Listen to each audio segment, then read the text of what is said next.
What's up, everyone? How are y'all doing? Welcome.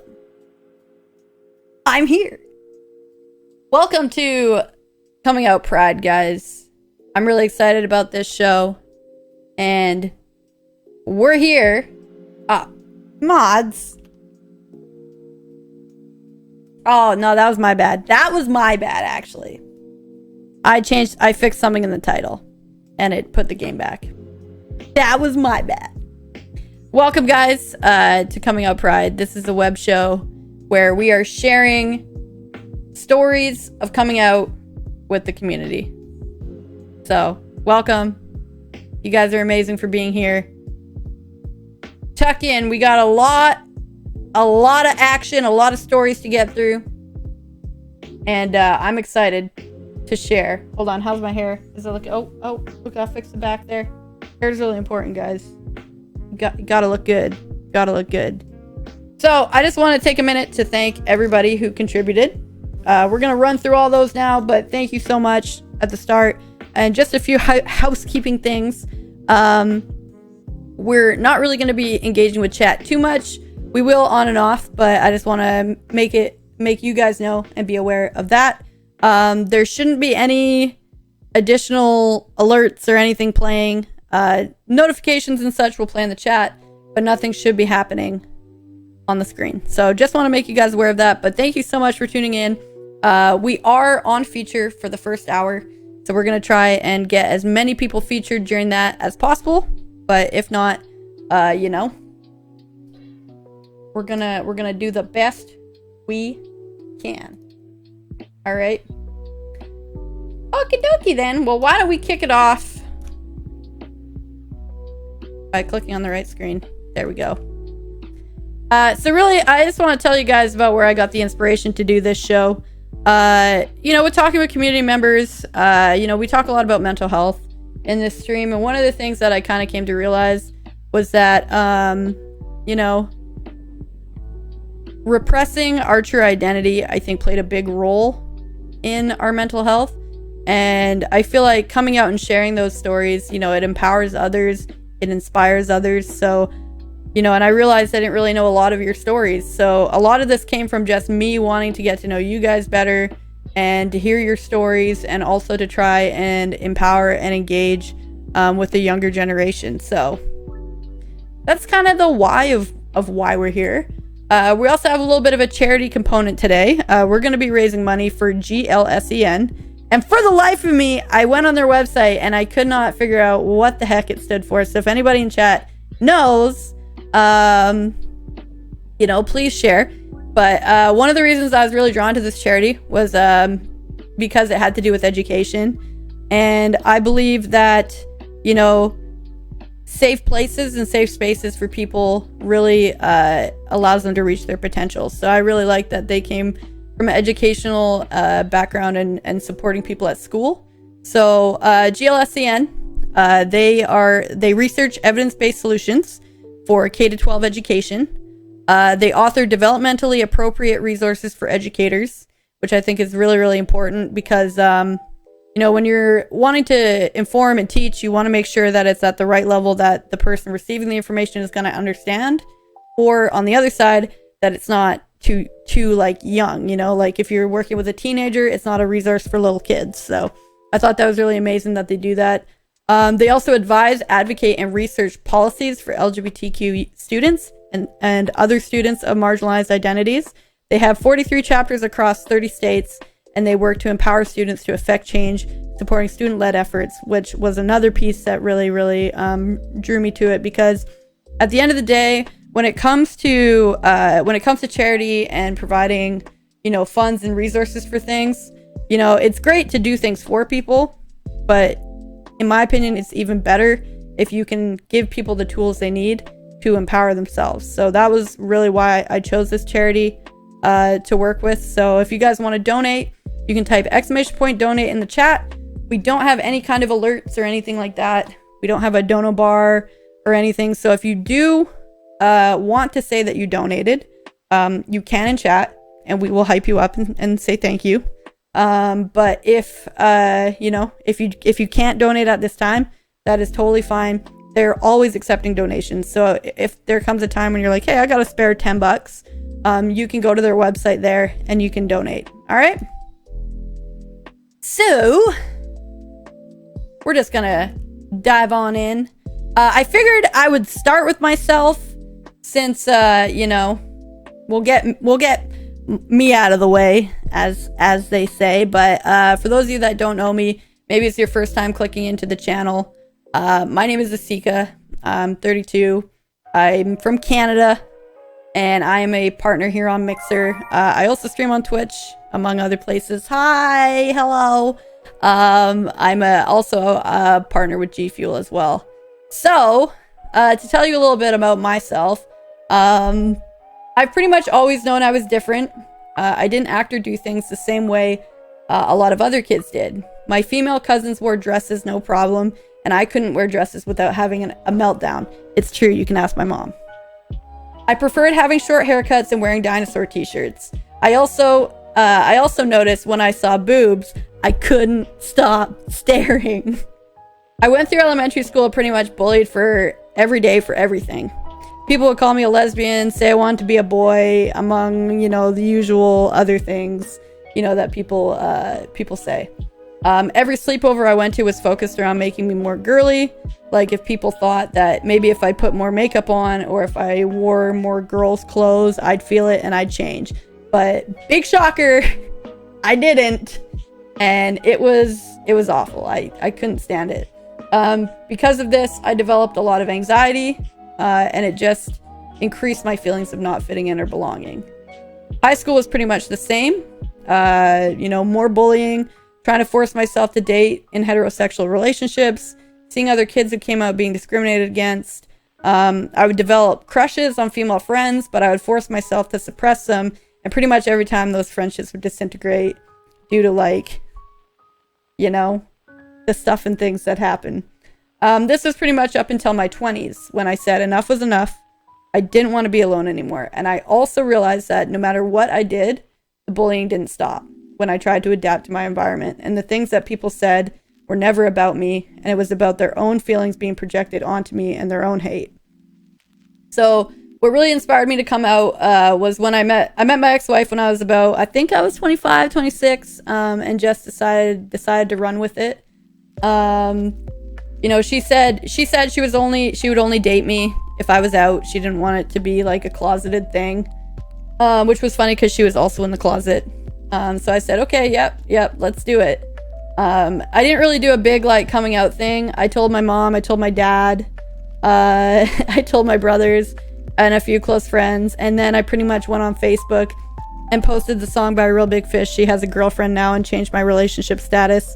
Probably posted a couple pictures, but that's kind of how I came out. But, you know, I just want to say I don't regret anything that I went through, because really it made me who I am today. And if I could go back though, and I could tell myself something and tell, you know, you young people today, life really can be tough at times, but living authentically as yourself, you know, it's worth every bit. And self-acceptance is a weapon against the hate. And I know it can be scary, but I promise when you live as yourself, live and, you know, just live that true identity, you know, your life is going to change for the better. So, you know, take it from me.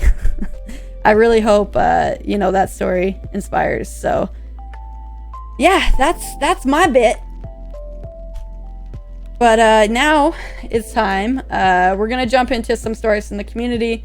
When I laid this out originally, I just want to tell y'all, the people on the bottom, like in my area here, they, I noticed that I was covering them, so I kind of shifted them over a bit. So design-wise, it's not how I wanted it to turn out, but, you know, there it is. Boom. So again, thank you guys. Everybody who contributed are people that are either in my community or in my overarching community. Yeah. Unfortunately, it's not, Enola. I'm pretty sure you're a top right corner. But we're going to jump in and we're going to kick it off with our boy Hokemon, who was just playing Valorant with us. And this was a conversation that was like really interesting for me because I've known Hoke for a while and I never knew that he was gay. So it was kind of like a thing where I'd be like, there was like comments and jokes that he would make and I'd be like, yo, why are you making that joke? Thinking that he was a straight white male, not knowing that he was gay. Yeah, I never knew either. So big props like for Hoke for stepping up and doing this. And I know, what do they say about assuming? I know, and there's going to be a lot of lessons about that. So let's just jump in. So this is from Hoke.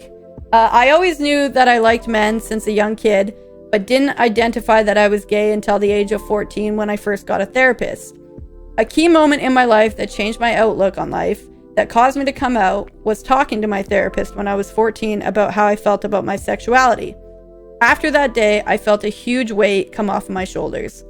I first came out as gay when I was announcing to my freshman football teammates at an end of season banquet. Even though there were mixed reception at the time due to never hinting that I was gay, most of my teammates came to respect me as a person and was accepting of me being gay. As of today, being a 20-year-old gay man, my life has had its ups and downs. Since I have come out due to being harassed and one time being mugged for being gay. I have powered through the hate and have come through a better person. I would actually say I am the happiest I have ever been. If I were to give advice to my younger self and to younger people about being gay, it would be that making the decision to come out as gay was one of the best decisions in my life. The world today is a hurtful place, and you will find someone to talk to that understands you. If you can't find someone, keep on looking. You can do it. So I just want to say, it's pretty amazing because I've always thought about sports, and we don't have a lot of athletes that come out. And I really feel like, there's a lot of closeted men that are in sports, and I really wish the best for them and hope that, they find a way to come out, because I feel like there's a lot of young men in Hoke's situation, and if we can create a better world and just create more awareness and whatnot, I think it'll be really amazing, So thank you, Hoke, so much for sharing that. My respect for you has just grown massively, so thank you. Next up, we have Captain Cripple. And don't forget to, actually, real quick, don't forget to, guys, you can follow Hoke. So please, throughout the day, we're going to have people's links and whatnot being posted. And if you are presented on as well, and there isn't a command for you, because there's some people, I wasn't sure if they had anything they want to promote, you can always message one of the mods, and they will be aware of that when it's your turn. Okay, so now jumping into Captain Cripple. I'm just going to take a second to make this a little bit bigger. All right, let's do that size. Okay. All right. I knew from a very young age, 3 years old in fact, that there was something different about me compared to the other children. While the other boys and girls at daycare were playing house with your typical mom and dad nuclear family, I was smashing toy construction trucks and thinking how pretty my daycare teacher was. I was her little teacher's pet, and I found that over time, I was other female teachers' pets. When I was in about 4th grade, I realized that I was feeling something for my female homeroom teacher. Every year was a new teacher and a new crush until high school came along. It was 9th grade, and I was the tuba player in my high school's marching band. The drum majorette was a 5'4" gorgeous brunette who took an instant liking to me. That year, all I could think about was our drum major, yet I could tell no one. All these years and going through adolescence, I could tell no one that I was attracted to women. In fact, I was more at home with the guys who were talking naughty things about some of the girls they liked. They trusted that they could talk to me as if I knew anything about dating. I was so jealous the day that I found out our first trumpet player asked out our drum major out on a date. But what could I do about it? Nothing. Freshman year ended and our drum major went off to college. Little did I know that our first trumpet player, a 5'" blonde girl with beautiful green eyes, had a thing for me. I found out when she wrote, "I heart Captain Cripple" on the chalkboard in the band room. I knew it was her because I knew her handwriting. We were great friends until I was a junior, and my mother put me in an all-girls Catholic high school. Oh joy! A 16-year-old lesbian in a Catholic high school. What could go wrong? I feel like that happens a lot. I hid my lesbian identity those last 2 years, and my senior year I became friends with a nun in training, so to speak. She was a very happy-go-lucky young woman despite her nunly garb. She often worked in the cafeteria where I spent my study halls. We would talk every day, and sometimes I'd help her with her chores like mopping the floor, cleaning the tables, and one day in May, she came to me and asked me for my phone number because she was leaving the convent, and the sisters advised her to find some friends in the outside world. I naively gave it to her, expecting to hear nothing from her after graduation.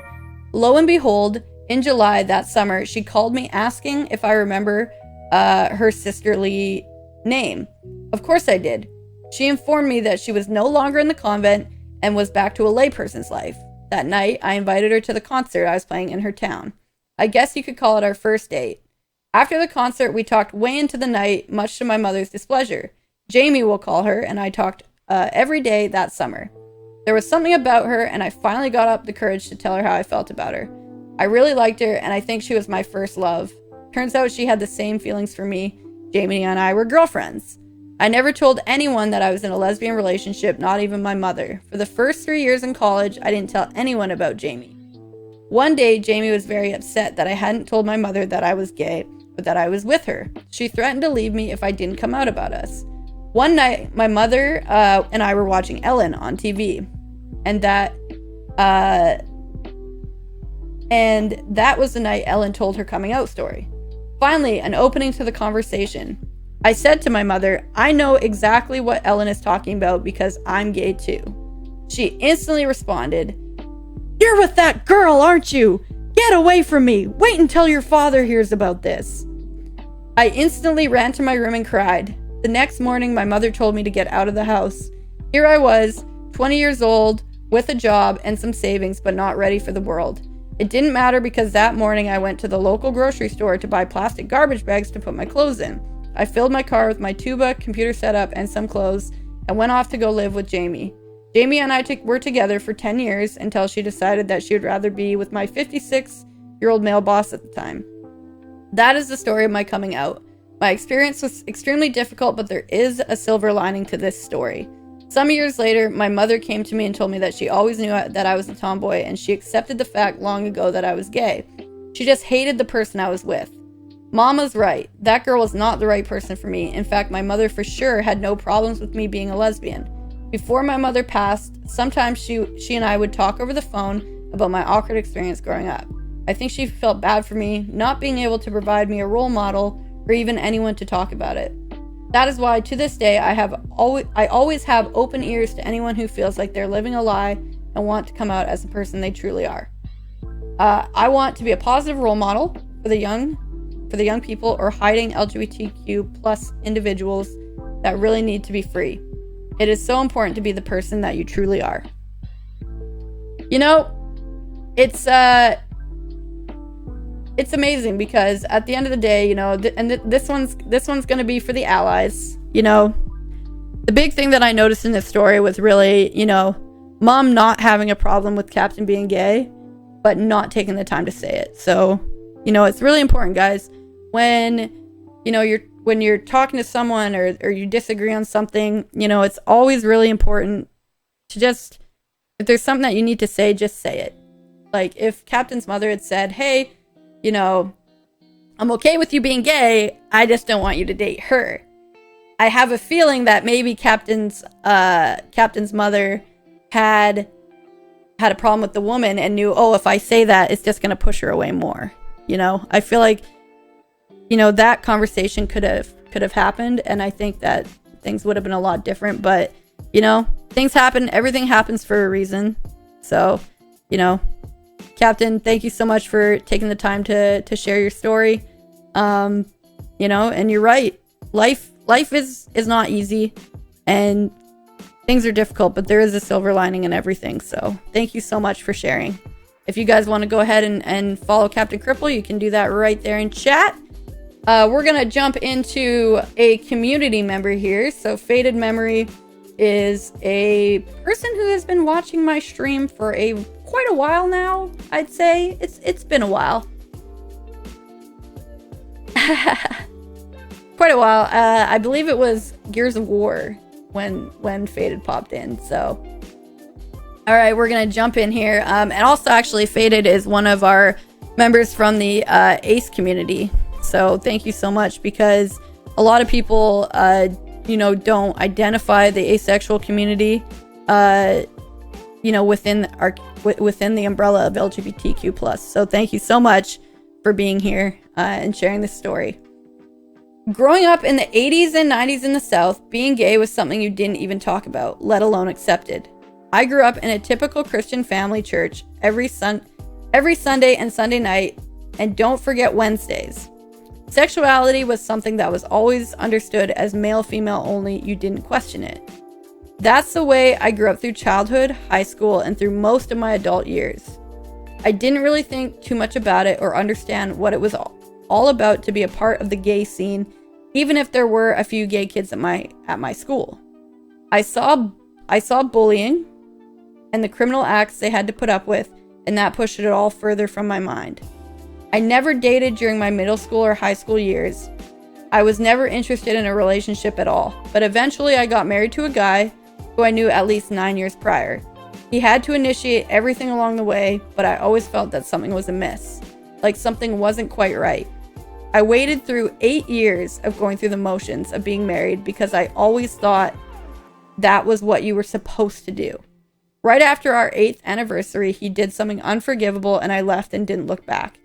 I fell into a spiral of depression and self-doubt for about a year before making an account on a social media platform on a whim, and soon discovered a wonderful group of people who I became quick friends with.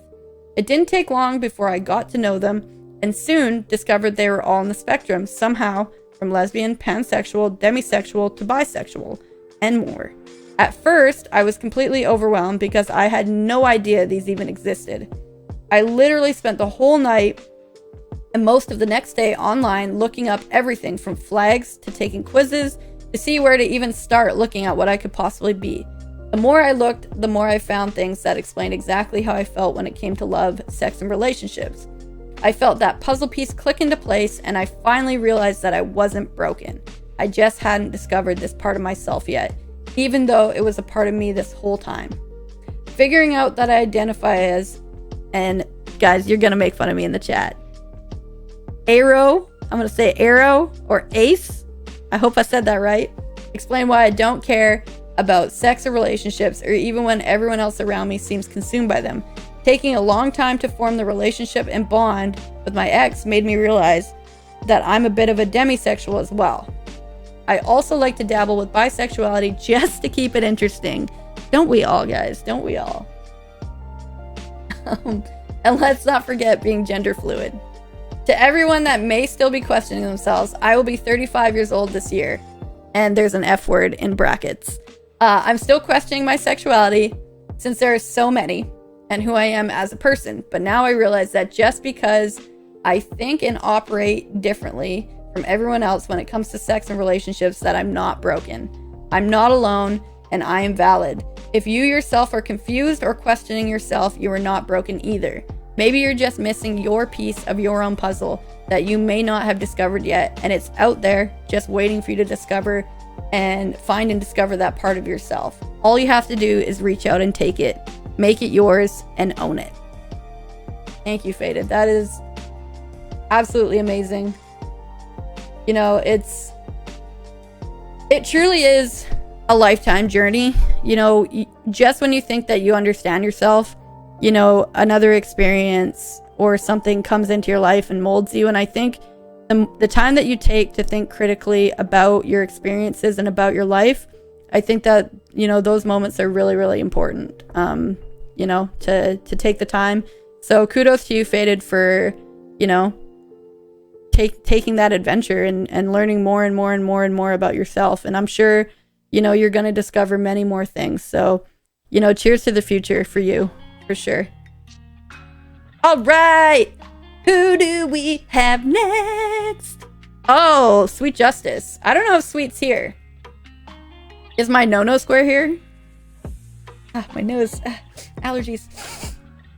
All right. Sweet Justice. Coming in hot. She has one line in here that I'm going to go really red when I read it. Y'all will know when we get to it. You guys can follow Sweet Justice. We don't know for sure, Megan. We don't know for sure. All right. I was raised to believe being homosexual is a sin. My parents called themselves Christian, but did not live their lives according to their beliefs. You could drink, you could party, drink, and smoke, but being gay, that's the worst thing you could be.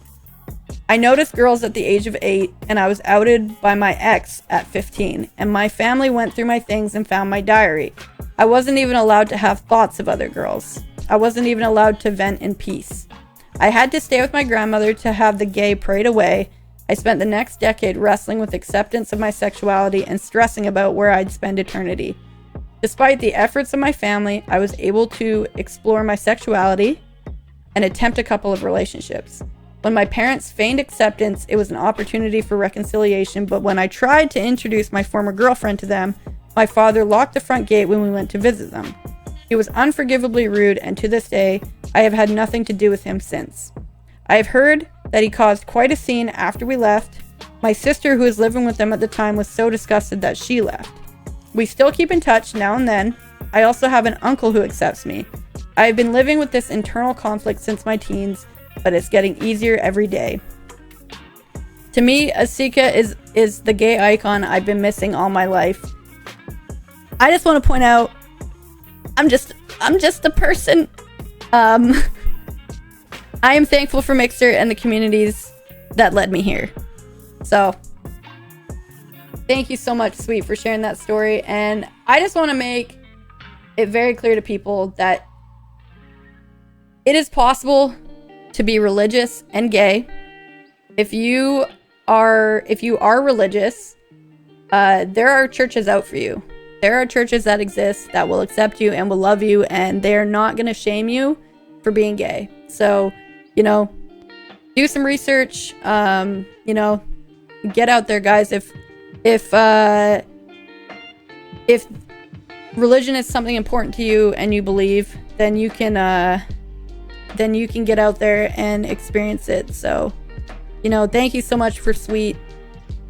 Family is tough. Family is really tough. I was really lucky that my family accepted me.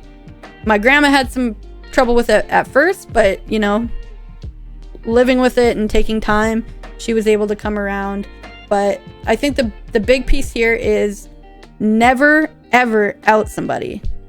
It is not your position and your choice to out somebody else's sexuality ever. So let's get some hearts in the chat for Sweet.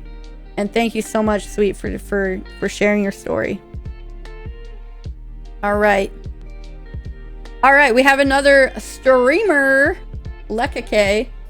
For those of you that know Lekka, you know that she is, one, amazing. Her energy is just vibrant. It's like the number one thing I can say about her. And I was very happy to see that she submitted a story for this. So yeah, just gonna dive on in. Sorry for my awkward segues. And Duke, thank you so much, man, for being here as well. All our allies, community members, thank you guys so freaking much for being here. I appreciate the support. All right, so as I was saying, Lekka K. I didn't come out until about 2 years ago when I was an adult and out of my parents' house. I was always closeted and unsure of my sexuality because I was brought up and told that my feelings weren't valid, simply because I didn't want to sleep with any woman who I came across. My dad was a homophobe. He's better now that I'm out and so open to talking about it. And my mom was kind of ignorant. So together, my home didn't exactly scream, "Be your queer self." That said, I have always had crushes on girls and boys, even in elementary school and when I was 12. I remember telling my mom that I thought I was gay because I had a huge crush on a girl in my 7th grade class. She responded to me by pointing to the TV, which had Oprah on it if I recall correctly, and say, "Do you want to touch her boob?" Confused, I looked at her and said, no. Then she replied, "You're not gay." That was my attempted coming out talk in middle school. So I knew better than to readdress it until I was fully out. 10 years later, after doing more research into the LGBTQ plus community, I discovered I identified most closely with pansexuality. I had previously thought I was bisexual, though it never quite fit with me since I didn't care what gender someone was. I just liked them for them, regardless of gender identity. And it came out on an Instagram Q&A sticker sesh during Pride back in 2018. It wasn't a big shebang. It was small, casual, and safe, but it was a big deal to me.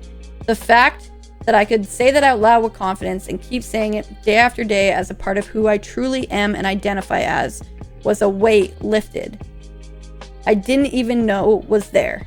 The fact it was casual, nonchalant, and just became part of my daily self and routine was perfect for me. Happy Pride, everyone. I'm sorry, I had to chuckle, and it took me a second to just reconnect back to the story because someone said I was trash at this game. Like, I'm not even playing a game. Am I trash at reading? What? Yeah, one of the key things here that I kind of noticed, it's again that, you know, that family relationship. So all the parents out there, you know, if you're gonna have kids, their schools are not gonna educate them. Their schools aren't gonna provide them any opportunity to explore their sexuality.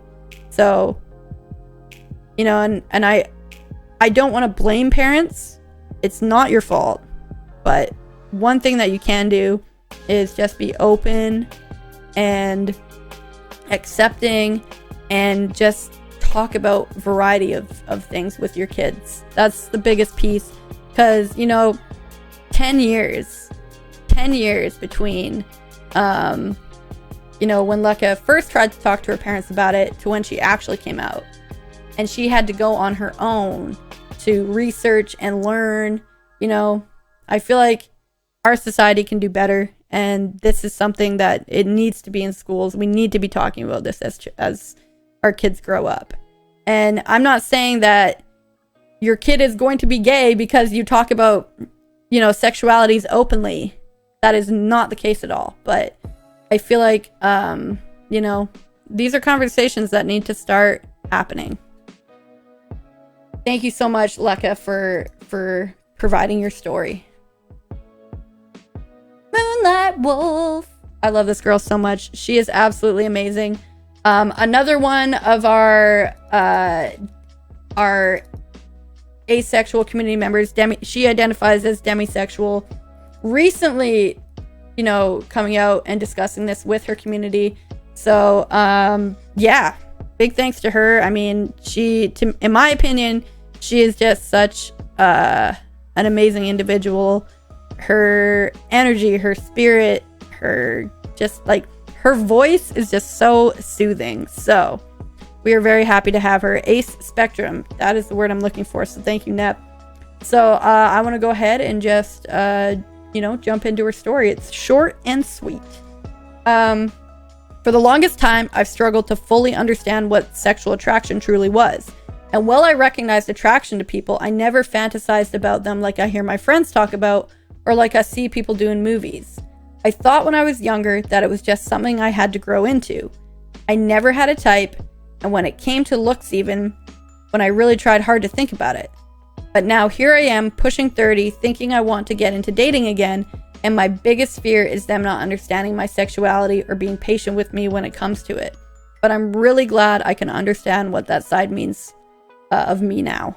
So I thought this was a really, really amazing conversation, because what ends up happening in our society in particular is, you know, romance and relationships. We get a very, very Hollywood view of it. And once again, this is another thing that just isn't discussed with kids as they grow up. So it's not even something that they realize or they understand is that could be possible. So, you know, I think it's really great that Moonlight Woolf is, you know, talking about it, discussing it, and being open about it, because I feel like there's a lot of people who, you know, might identify and don't even realize it. And big props to her. Good luck in that dating world. It's hectic. it's hectic out there. But thank you so much, Moonlight Woolf. Make sure you guys go ahead and follow her. Her links will be in the chat. It truly is the Wild West. All right.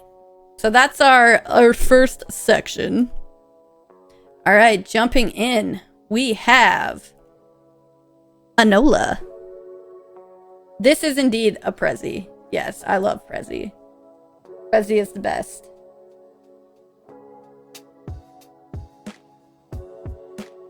I just have them separated into sections of 6, Yoda. That's what I mean. Alright, this is another person I'm very excited to be presenting on.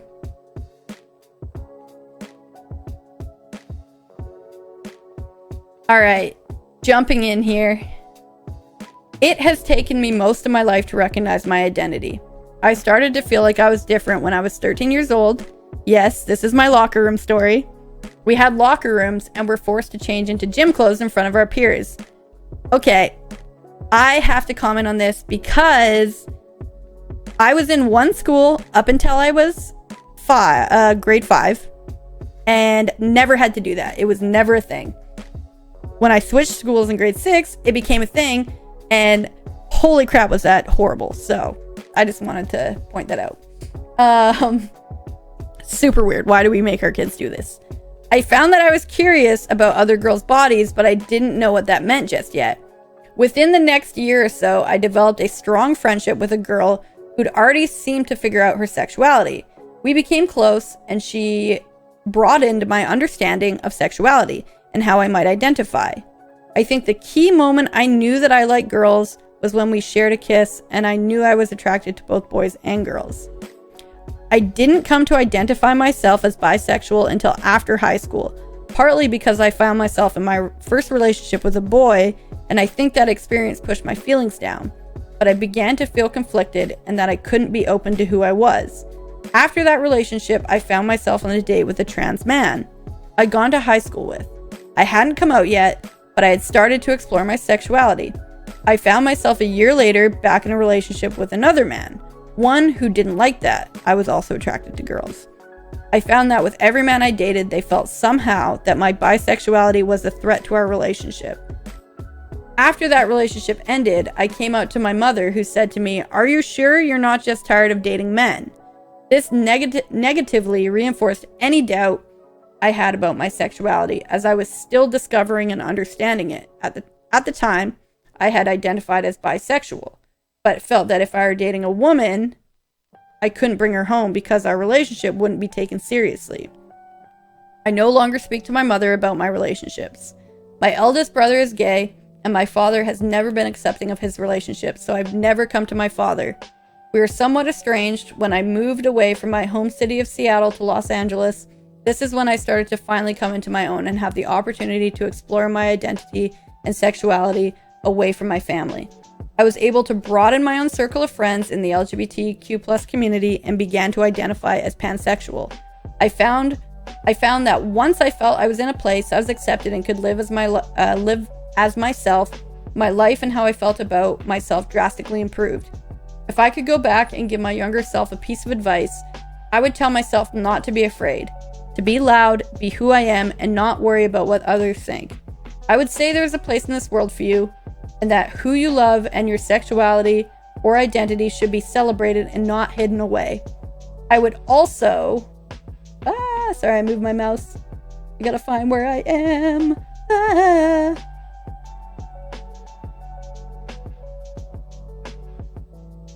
I would say there's a place in this world for you, and that who you love and your sexuality and identity should be celebrated and not hidden away.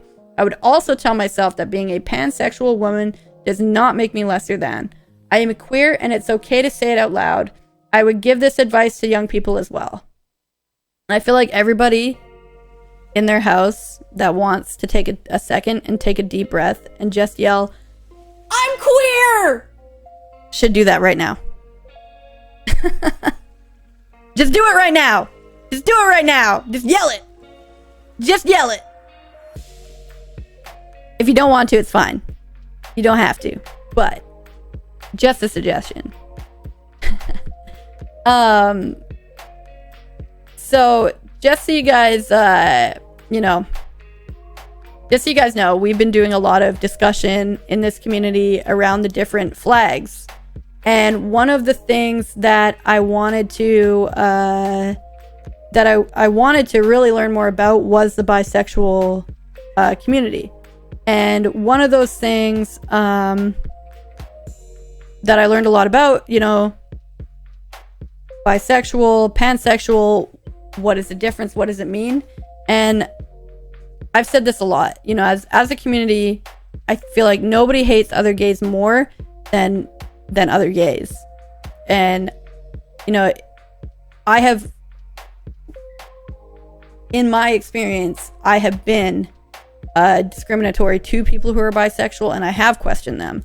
And going on this journey and learning more about people who are bisexual and how their attraction works, how their brain works, it's actually been really enlightening, and I've learned a lot. So I just want to say, for myself, I apologize to anyone who is bisexual that I have ever made feel less than or not a part of the community. You are a part of the community.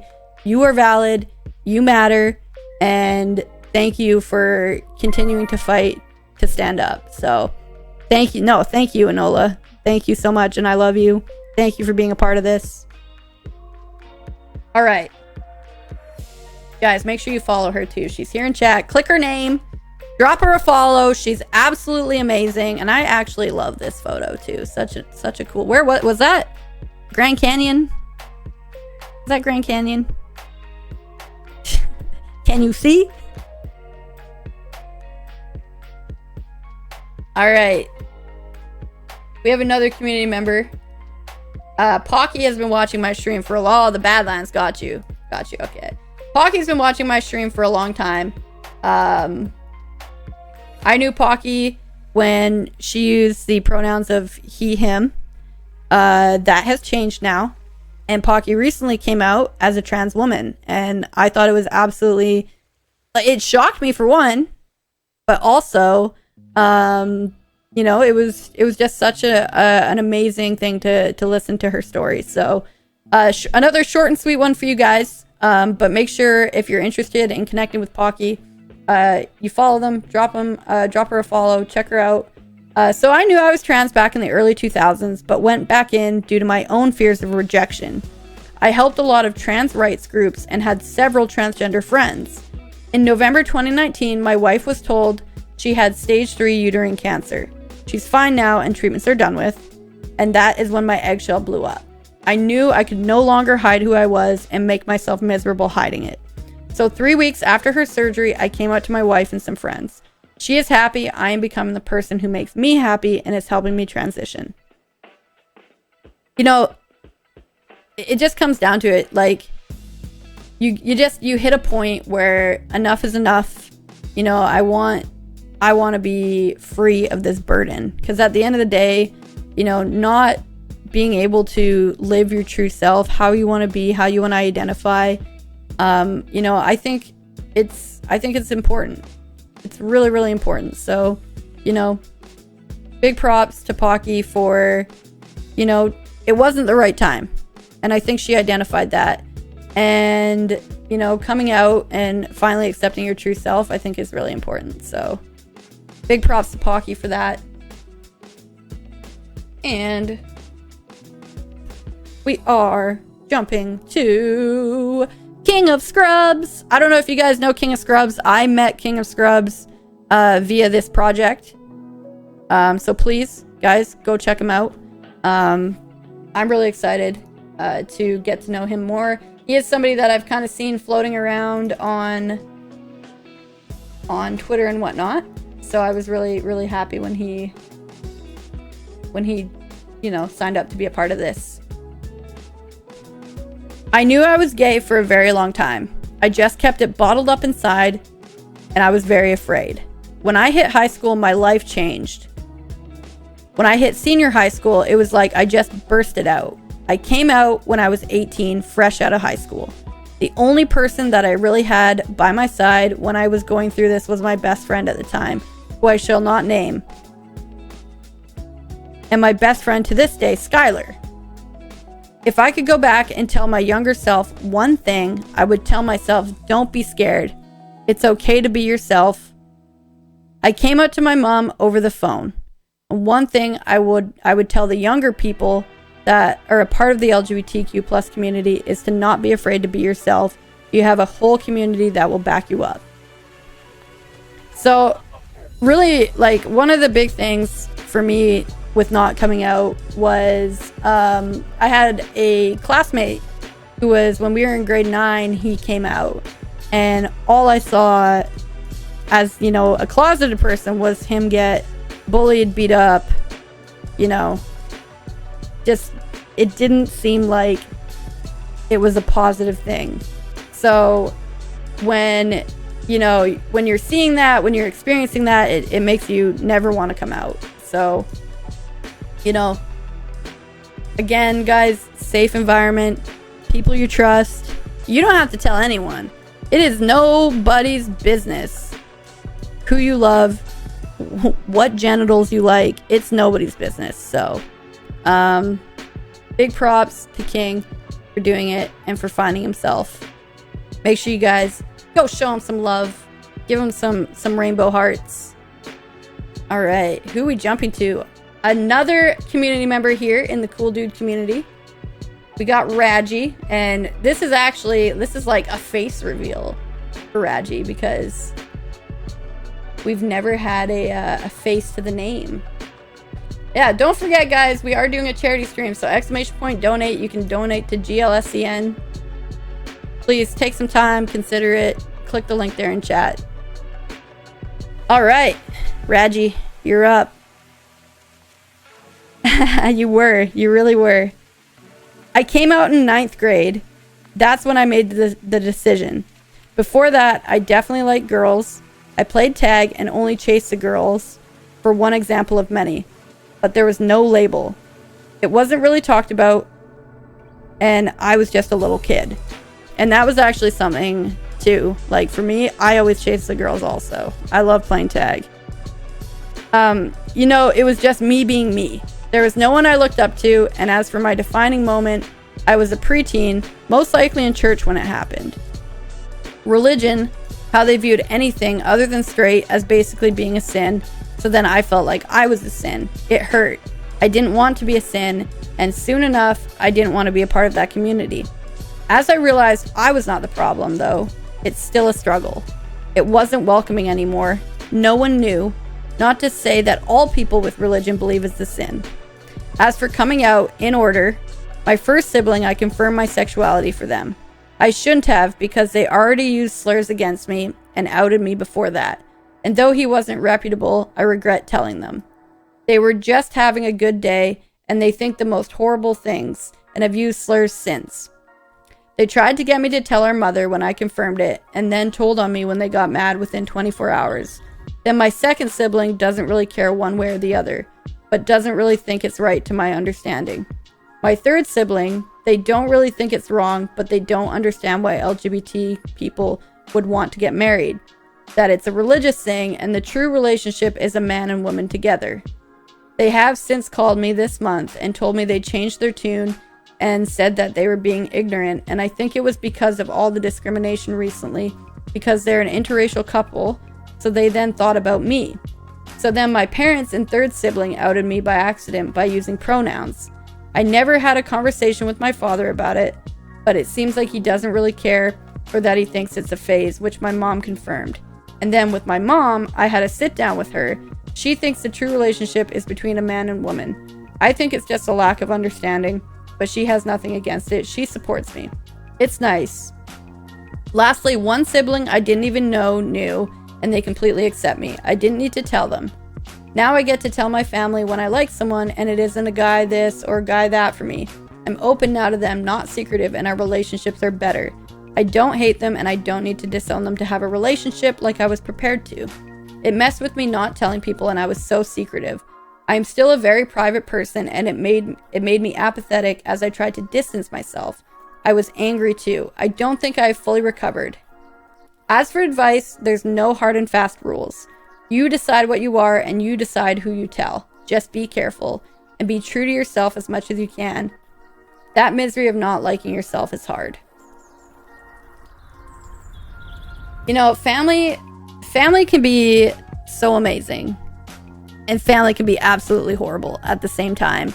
And Raji, I think telling them it was the right choice at the end of the day. You can only control how you react. You can't control how they react. But, you know, one of the things, you know, that from reading your story, like, I think it's amazing that you had a sibling that just outright loved you, outright accepted you. And, you know, those siblings who didn't, you know, you guys have a road back, and you can connect. And even though the religion thing, like, plays a role in it, you know, again, you can be religious and be gay. There are accepting communities at church. But also, you know, it's somebody else's belief.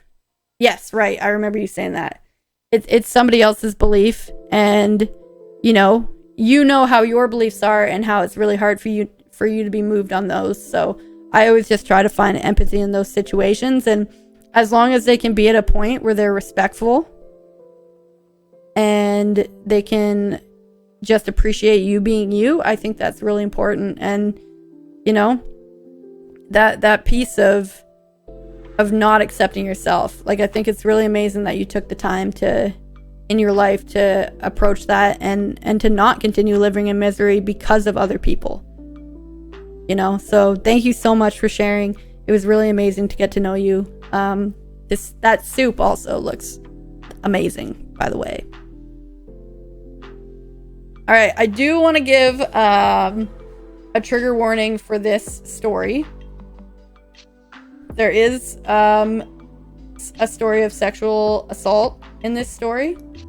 So if that is a trigger for you, I am going to take a short break to run to the bathroom, and I will start the story when you guys come back, when I come back, okay? So if you do have any triggers around sexual assault and rape, please take a step away, and we will continue on in a moment. Okay, guys? So I will be right back.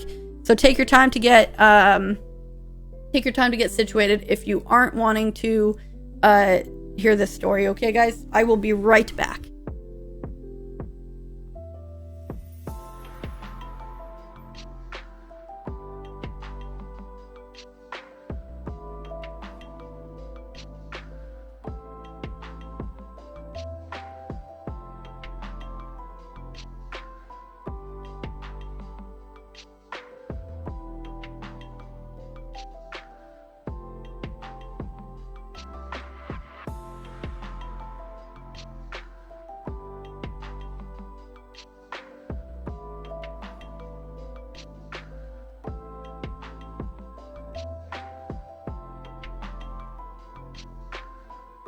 All right.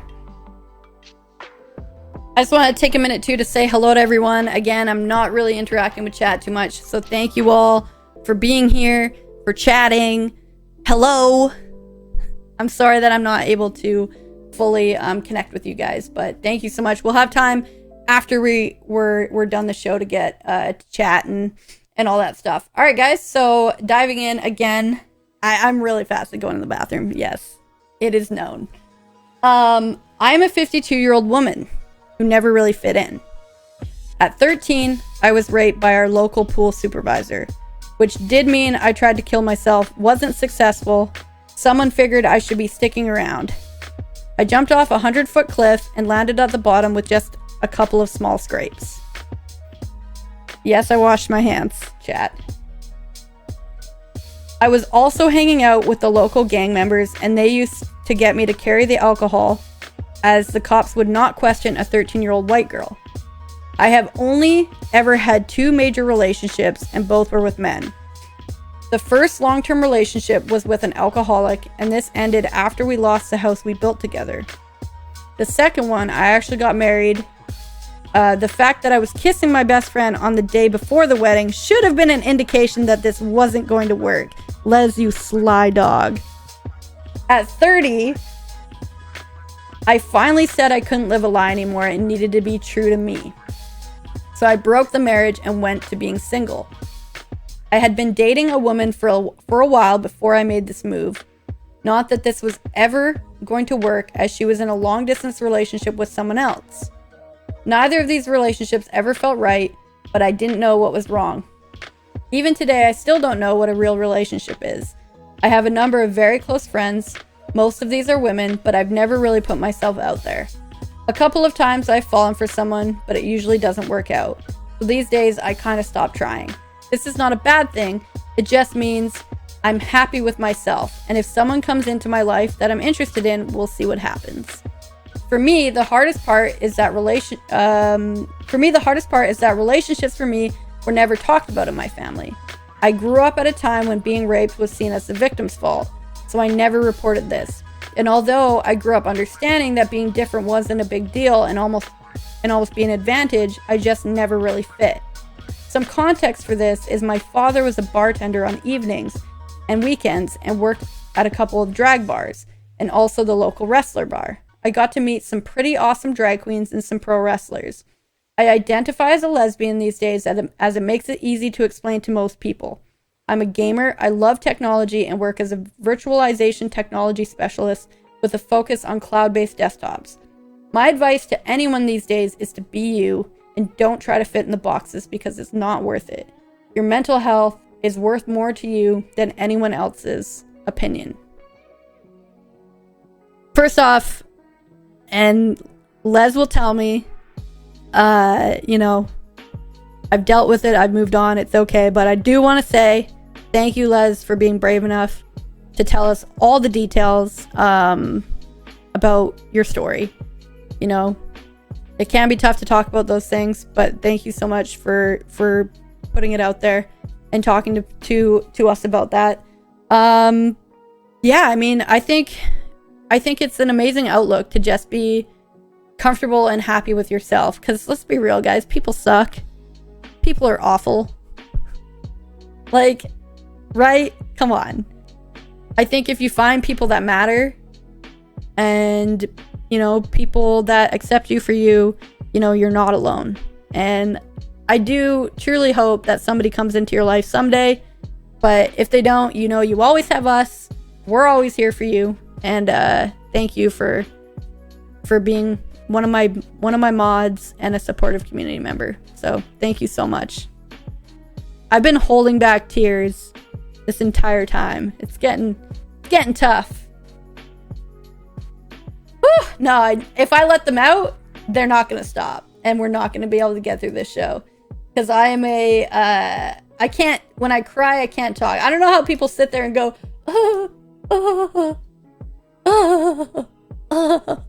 and talk. I don't know how they do it. So props to them.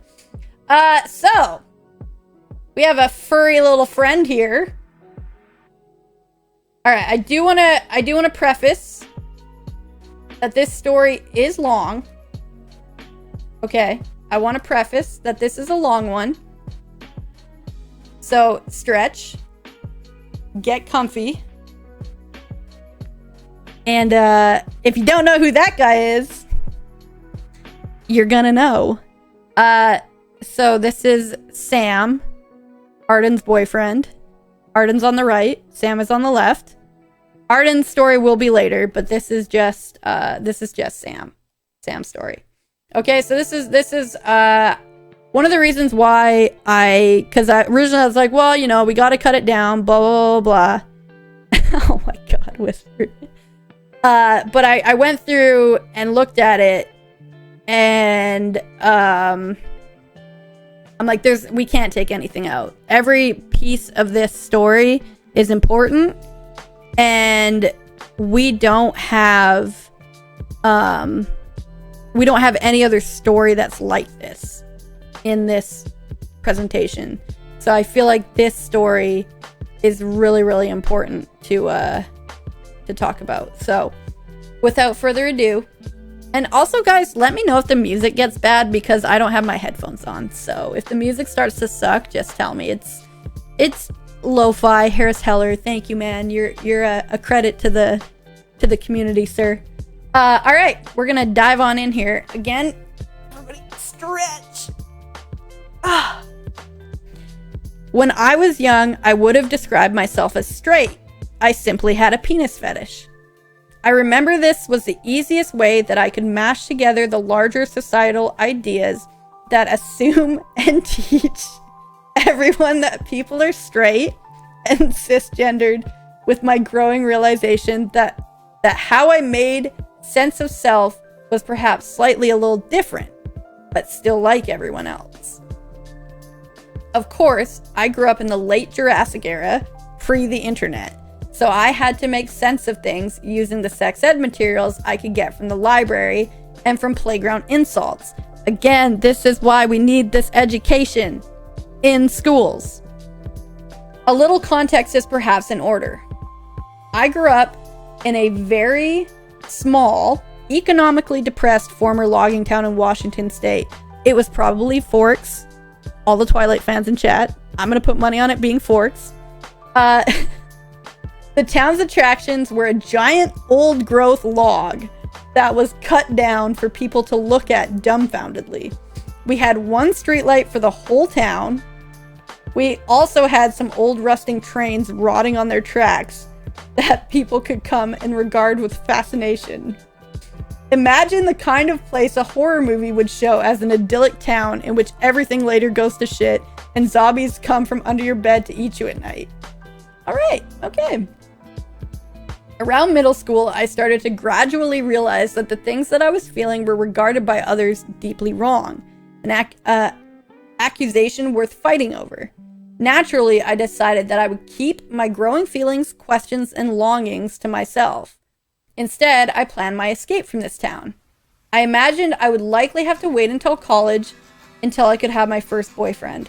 We would meet in secret, pass notes through the locker room, or under the bathroom stall, or possibly use a covert gay handshake to signal our membership in this top secret sexual identity club.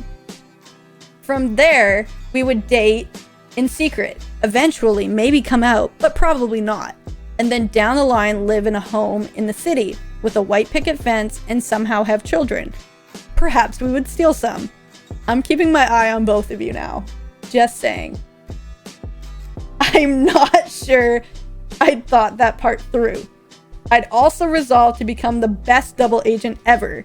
I'd go deep undercover, or I suppose it would be more accurate to say I went deep into the closet. I even started practicing lying on purpose, just in case I was ever asked. I couldn't have any slip-ups, as I was aware of the thoughts and feelings of my peers. This was the start of my first episode of depression. Surprisingly, feeling intense shame about yourself and lying and hiding parts of your identity so you feel safe tends to eat away at your self-worth. Super strange, right guys? This led to feeling deeply alone, hopeless, mildly paranoid, and defensive. It also had the effect of causing any compliments to become meaningless because it was as though those positive things people saw weren't related to me because people weren't actually seeing the real me. This had the effect of creating a reinforcing downward spiral of self-loathing and suicidality. Fortunately, I was introduced to drugs. Fortunately? Oh, man. It was a result of drug use and a trauma event at age 16 that I asked my parents for help finding a therapist. They referred me to a therapist they were seeing. Hot tip, don't do this, people. Ask to see a different therapist from the one your parents are seeing if it's possible. I had no intention of coming out that day. I had my plans, and this was just because I might be depressed. In therapy, I remember in the second session, the therapist asked me whether I was dating anyone.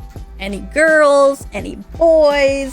Really, I'm not sure why I answered truthfully. I remember feeling distant and getting almost tunnel vision. As I replied, I think I like boys. It was shocking. I was in shock. What the hell just happened? All of my careful years of secrecy, my planning, the secret handshakes, my future stolen children. Things were happening way too fast. I vaguely remember the therapist responding something mildly reassuring like, "Oh, okay, that's good to know." We spoke of whether my parents knew and whether I planned on telling them, what he thought they might say, and how I might start the conversation. It was all very, very logical, like deciding how you might order a BLT for the first time, and what to do if the waiter asked you whether you wanted white or wheat toast. Later that week, or the next week, I came out to my father while we were driving together on the freeway, reasoning that it was relatively safe that he wouldn't hurl me into oncoming traffic. What I remember about the conversation was something along the lines of, "Dad, I like guys." I tried to be casual about the whole thing, but it's a difficult thing to casually bring up, don't you know? There's no natural segue, almost like trying to casually slip into a conversation, something like, "Oh, by the way, I've been wearing hoodies because I've actually had a second head named Greg you've never known about." Yeah, that's kind of how I came out to my mom. I was literally just like sitting there with this girl that had been living with us for a week because her and her boyfriend had just broke up because, you know, she was dating me now. And I was just like, yeah, so I'm gay, Mom. This is my girlfriend. And it was really awkward. Anyway, I remember my dad having a slightly stunned and emotional response, but also saying that he loved me no matter what and that he was glad that I told him. This bolstered my spirits, but also helped me feel assured that my complex social and familial calculations were on point. I told my mother when we arrived back home, and she responded that she'd always guessed that could be true, and she also didn't care. I was livid. How after all of these years and years of hiding had someone guessed?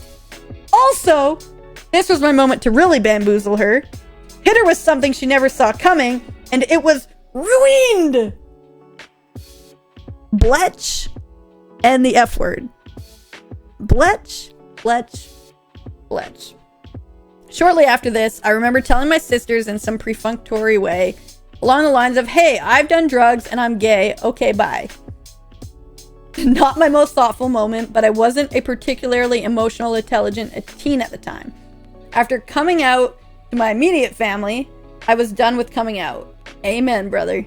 For the next several weeks, I remember kind of waiting to see what would happen. I think I was half expecting myself to wake up with an intense desire to memorize show tunes or spontaneously come down for a breakfast of Cheerios in full drag regalia.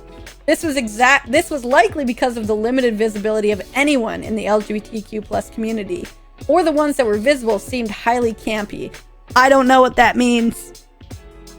Much of the LGBT movies had some plotline about characters struggling to be themselves, having sex. Oh, flamboyant. It means flamboyant. Okay, cool. Thank you, guys. And then one of the partners dying of complications related to AIDS. This left me with a vague sense that there was some way to be gay, but this way of being gay was greatly at odds with how I felt about myself, how I felt comfortable behaving, and beyond that, it wasn't even remotely safe to act like this in the remote little mountain village I was living in. Over time, I learned through copious amounts of internet research about a subgroup in the gay community that I felt a tense level of attraction for, namely bears. Meaning, like, people, not actual bears, for those of you that don't know anything about the community. Just being clear, not animal bears. People bears. There was something intensely appealing about the combination of emotional availability mixed with the body type of the men I had grown up around that were all aloof and gruff.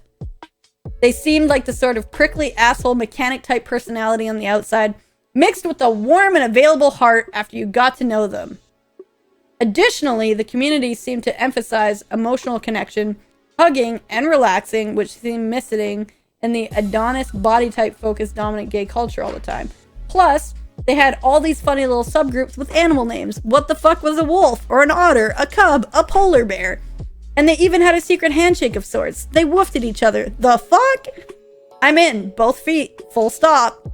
I've had to do a lot of growing up since I first came out. Disclosing that I like bears in the dominant gay culture has been difficult, as I was often met with a disgust or disbelief response from people I assumed would be supportive and my peers.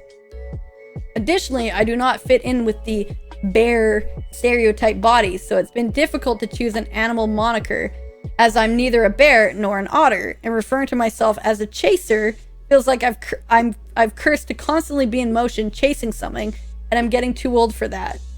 Arden hates running, it's fine. I want something that's less a verb, something that is more a noun.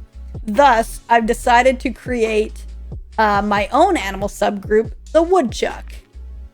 We are accepting all membership applications, regardless of body shape, size, gender identity, or ability to grow chest or facial hair. As a result of my willingness to grow and embrace myself and whom I love, my depression and anxiety have decreased. My sense of connection, sense of hope, and ability to let myself be seen have all grown. I'm proud to say I am happily in love with my bear, many of whom y'all know. Well, it's never easy for two gay men to live together, as the sass levels in this home are off the charts. So too are the blesses. Can we get some blesses in the chat? Let's get some blesses in the chat. That's why we have this emote, guys. Also, to be a woodchuck, you should also be able to do this. That should be a criteria. That's what a woodchuck sounds like, guys, if you've ever wondered. That's what a woodchuck sounds like. I don't know if there is a squirrel. We might have to look that up. We might have to look that one up.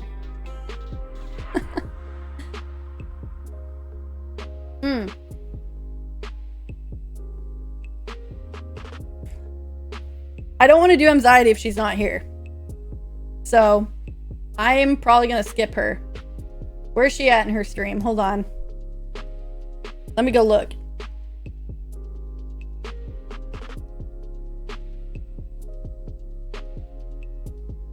Okay, I'm going to wait. We're actually going to skip anxiety right now. And we're going to come back because she wanted to be here for it.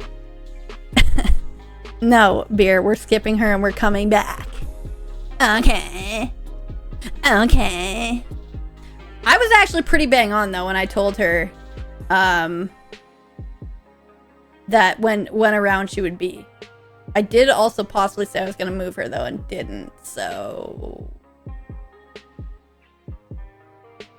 that possibly happened. Anyway, we're going to go ahead and we're going to jump ahead to Spore Rose, who you may have seen in and out in the community. Newer community member, but we're happy to have them. And oh, hold on, guys. I just noticed I gotta get my swoop going a little more. Oh yeah, there it is. Ooh, ooh, look at that hair. All right, so Spore Rose, where is your story?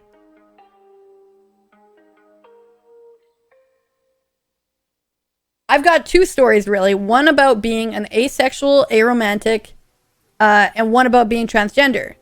A few years back, I've come to terms with myself that I just simply don't have any desire to make any romantic nor sexual connections to anyone and embrace the fact that I'm ace. Before I started to come out to my friends that I want to go through the gender transition to become my true self, I've sometimes asked myself if I was meant to be a male, with how many feminine characteristics I have as a person, and the fact that aside from having facial hair and male genitalia, my body has a feminine frame. With a little encouragement from a former friend, it was around the end of March last year when I've come to terms that I want to become a woman and started to come out to friends and communities I can trust. I have also become gender fluid when it comes to which pronouns you guys can use to refer to me, at least until I'm able to fully make the transition without the fear of bigotry from my own family. To this day, I'm still very afraid to come out as transgender to my own family, especially when I'm living with parents who are extreme bigots towards the LGBTQ plus community. You know, and one thing, you know, that is going to be really a common theme, and you know, one thing from Woodchuck's story, Sam's story, you know, his family was really supportive, you know, and I think that you can always know or have a sense to know how your family's going to respond. I feel that doesn't appear to be true, but you know, I think it's really smart to kind of gauge and assess risk when you're talking about coming out. You know, if you feel fear, if you feel afraid, I would never recommend coming out to people because, one, like we've talked about, you don't have to come out. And two, if you don't feel safe, it probably is your gut telling you something. So listen to those gut feelings. There are communities out there for you.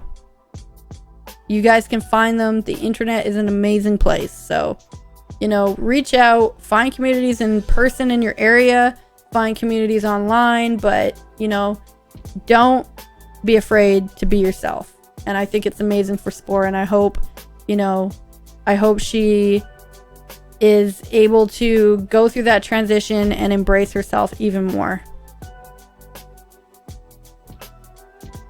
I'm gonna whisper a mod.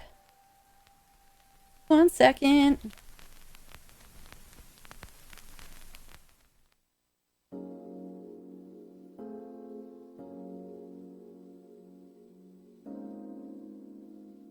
All right. Continuing on to our boy Icarus.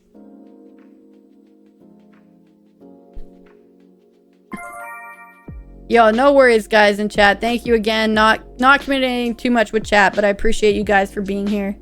Yeah. So this is Icarus. For those of you that don't know him, and his beautiful daughter Arya.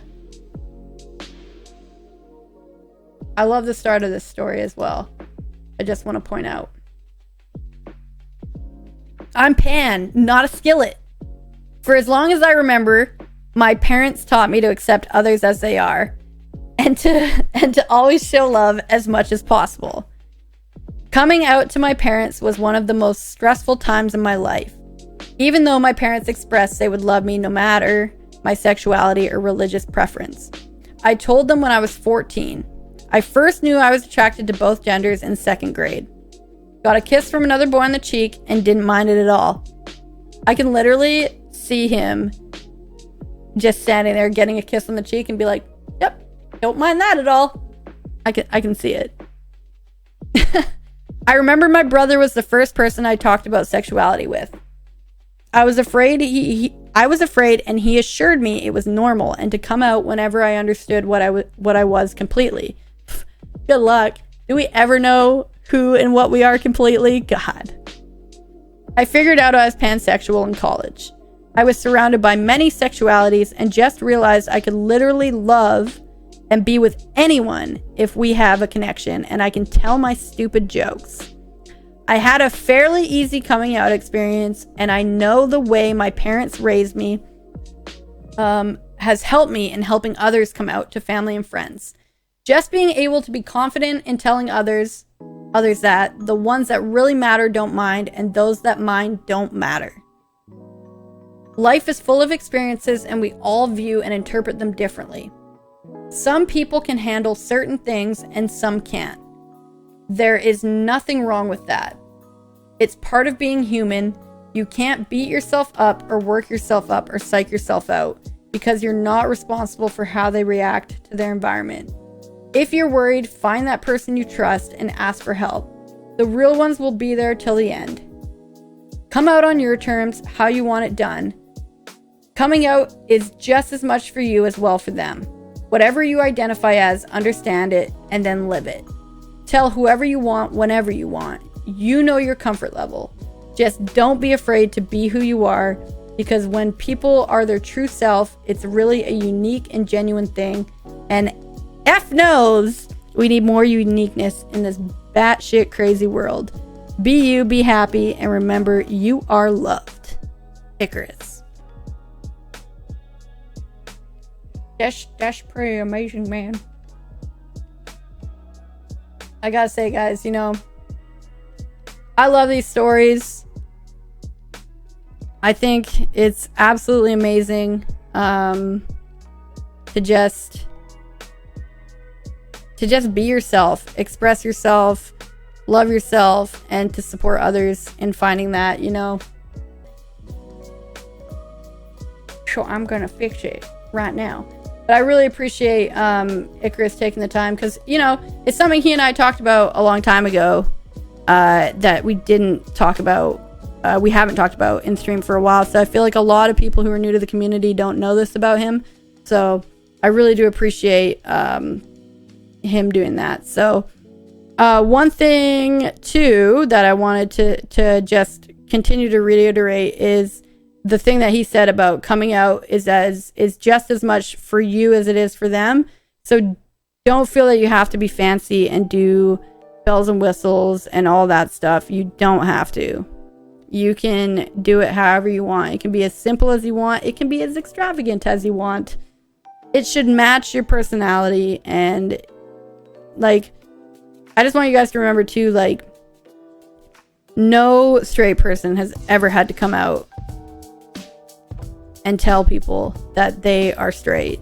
So you guys don't have to come out and tell anybody that you're gay or anything. So just keep that in mind, guys. And thank you so much. And you know what? No, chat, I see you. And there's people that felt the same way.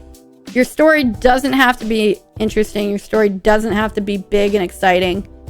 You know, your story is your story. And, you know, it doesn't matter if it's exciting or not. You never know how you're gonna inspire people. Hell, my story was boring as hell, man. I don't know what you guys are talking about. But yeah, thank you, Icarus. I appreciate that, dude. All right, so we had a anonymous submission that didn't want to share their information. So if you guys are wondering why there's no photo or anything attached, that is why. So identifying yourself wasn't a part of this. So also, person that whispered me, please DM that to me because I didn't have a chance to read it. With everything going on. Okay. So, presenting our anonymous participant. Growing up, I didn't know the terminology behind what I was concerned. Let's start again. Growing up, I didn't know the terminology behind what I was concerning my sexuality. So I had an excruciatingly bad time, mainly throughout public school, either getting verbally or physically abused. I've been called every derogatory term imaginable, and after learning what those words meant, it kind of opened up some knowledge to me. It was an unfortunate way for me to have to learn who I was in that fashion, but it changed me to stand up for myself and fight back at bullies. I never had the courage to tell my parents the truth every time they've asked why I looked sad or tired after school. There was the stigma that bringing your parents to school to report a problem made you seem weak, and I didn't want to cave into being made fun of from all the popular kids at school. That kind of peer pressure is toxic, and it took my mind over at times because I thought it would be the way I could actually have friends, but it didn't. I still struggled to blend in with groups in school. My friends were difficult to come by. Any few friends I made either moved on in life or wanted no association with me once they found out I was a closet trans. My ex-best friend took it to his religious beliefs to cancel me out of his life, and that was when I lost hope. I practiced solitude for years to adapt myself to loneliness. Video games and art played an extremely vital role in escaping from dark thoughts, but no one can really survive without human interaction. So I looked to the internet to seek solace and found out about streamers. What a difference that made. It's impossible to consider the people I've met so far online to be called strangers when so much kindness is shown. I've been blessed with the opportunity to share some of my talent for the first time with the charity team known as the Go Team. I get to play video games with streamers and their communities despite me being mic shy. There are vocal and powerful and valiant leaders and activists on Mixer and all platforms alike that I look up to that stand up for our rights to live peacefully in this world. I'm super appreciative to have found light when I needed it most. My journey isn't over yet though. I still suffer from the one thing most transgender people suffer from, and that's gender dysphoria. I've also never came out to my parents after all these years, but I suspect they see it in me. I'll have to tell them eventually. It doesn't help that the good Obama did for the LGBTQ community has been reversed by Trump and his administration. There's also just a lot going on in the world right now. I don't know what this means for the future and if I'll ever be able to start and finish transitioning through HRT. I'm still just a caged bird looking to feel free, but I won't give up. If there is advice I had to give younger people, it's to live their life for their happiness, because no matter what, not everyone is going to agree with you. Face it till you make it. Surround yourself with the positivity, and remember, no one ever messes up for loving others. We all get burnt, but that's okay. Someday, all of this pain will be useful to you. Just gonna restore that comment, hopefully silent. It's an amazing story. Like, that last part really hit me. No one ever messes up for loving others. I think, like, that was just absolutely powerful. Absolutely powerful. And, you know, our pain is useful at the end of the day. Our pain is there to, you know, empower, inspire. It's there to, you know, be a weapon to fight against continued hate.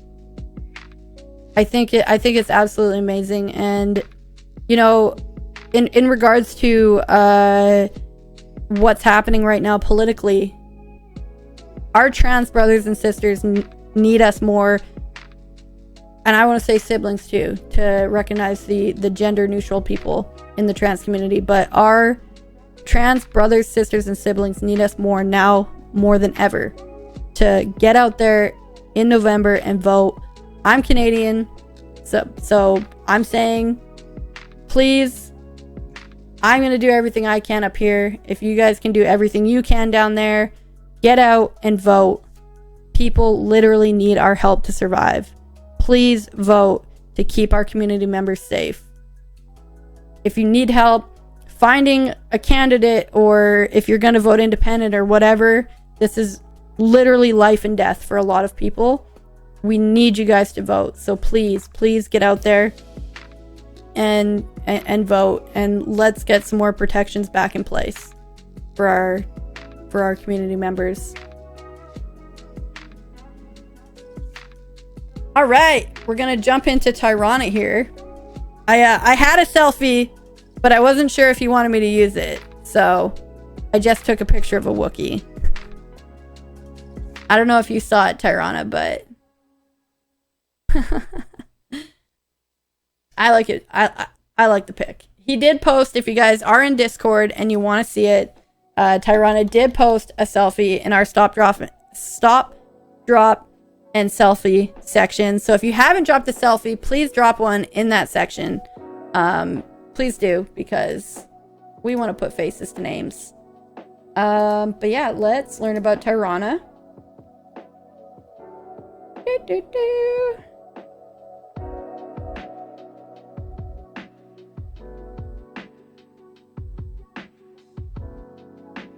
All right. The backstory. I had internet access at a pretty young age, being 10 years old with my own desktop computer in 2003. The internet as a public service was still pretty young. For context, MySpace was founded in 2003, while Facebook started in 2004, and didn't overtake MySpace until 2008. I mostly used the computer for homework and video games at the time, as most kids did. However, I browsed the internet plenty as well, even delving into early meme culture in the early 2000s. Ironically, most of the earliest memes wouldn't even be recognizable as a meme by today's standards. I noticed and encountered a fair bit of what is now referred to as toxic behavior before really knowing what it was. At the time, such people who were toxic were just called trolls, and the term had purely negative connotations. The more modern or popular troll-face internet trolls, who troll for the lulz, didn't come out until about 2008. In response to such behaviors, I naturally gravitated away from online communities that tolerated or even supported the intolerant and toxic behaviors. Before I knew, I frequented forums and communities that were safe spaces, though I wasn't consciously aware of the main purpose of safe spaces mainly being for LGBTQ and other targeted groups that regularly face discrimination. The realization, the years flew by, and when I was either 20 or 21, I was talking with a group of friends in one such safe space. The conversation came around to the topic of what they look for in romantic partners, but the conversation took detour when they turned the question to me. I didn't really have any input. I explained that I'd never really experienced a sense of attraction, at least not enough to motivate me to seek a romantic or sexual relationship with someone, though I do have a sense of that person is cute, pretty, handsome, etc. But it's never made sense to me that people can look at someone and instantly experience attraction and want a romantic and or sexual relationship with them. As the conversation shifted to me, they probed a bit more and determined that while I had long since considered myself a heteronormal male, gray asexual or gray ace was a more accurate analysis of my sexuality based on my actual thoughts and behaviors. While I have been pretty good with disregarding outside peer pressure throughout my life, I had still been feeling a sense of pressure to be putting myself out there and look for a significant other. I was a young 20-ish-year-old healthy male just about to finish college, and yet I hadn't taken advantage of the opportunity to let loose in college and play around and experiment a little. Something that is apparently considered a normal part of the college experience. I didn't do that either. However, my friends helped me realize that since I wasn't really interested in playing around, having sex swings and one-night stands, or looking for long-term partners for sex and or romance, I didn't need to worry about or make an effort to actively put myself out there. My advice, I offer one piece of advice from my own experiences. Don't let other people pressure you when it comes to sex and romance. If you aren't interested in relationships focused on sex and romance, then don't worry about it. You don't need sex. You don't need romance. You can have intimate friendships and family relationships without either of those. 100%. And again, this comes back to Hollywood romanticizing it. Like, it's just sex and romance being, hand in hand, and relationships are just absolutely shoved down our throats all the time. And it doesn't have to be about that at all. Literally. I think, to me, it's really, really important to have close relationships that don't involve attraction and sex, because at the end of the day, some of those relationships, can mean the most to you. And, again, this just brings up the importance of why these things need to be discussed in school. We're literally leaving it to people to go and Google and learn things from, other sources instead of getting that information where they spend most of their day. Oh, Moo, what's up? I really think that we need to get this information in schools. 100%. So thank you, Tyrana. I'm so glad to have so many people in the ACE community involved in this. So thank you so much for sharing your story.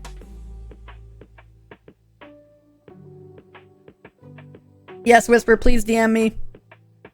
All right, and we're going to jump over to Flog here. For those of you that don't know Flog, she is a streamer here on Mixer occasionally. She doesn't stream too often, but she does. She's also, she does some graphic design things, and she is just absolutely amazing. We live actually pretty close to each other, but we've only ever hung out in Washington, which is funny, at PAX. Which is so, it's bizarre, is what it is. But feel free, guys, click her links, check her out, and let's jump into her story. And she starts it with this line that I hate, that you guys keep saying: my story is pretty boring. None of your stories are boring. In the case that I've just always known I like boys and girls. In elementary school, I remember being in love with a girl first and sharing my first kiss with a girl and loving it. Throughout middle school and high school, I had both boyfriends and girlfriends, and when I was a kid, I watched a cartoon called Cyber 6, where the main character is a boy during the day and a girl at night, and I was attracted to both. I was always out publicly. I never hid my relationship with girls and was always very open with my friends, which made it so when any of them struggled with self-identity, I was an easy person to open up to. My struggle happened when one of my girlfriends threatened to break up with me unless I came out to my parents. It wasn't that I was intentionally hiding my relationships. I'm just not close to my family after years of trauma. Daily physical abuse from a step-parent for a few years, verbal abuse and manipulation, and neglect from my mother. So not being close, I just didn't share my life or relationship partners with them. But I wanted to respect my girlfriend's request and do what I could to make her more comfortable, so I told my parents.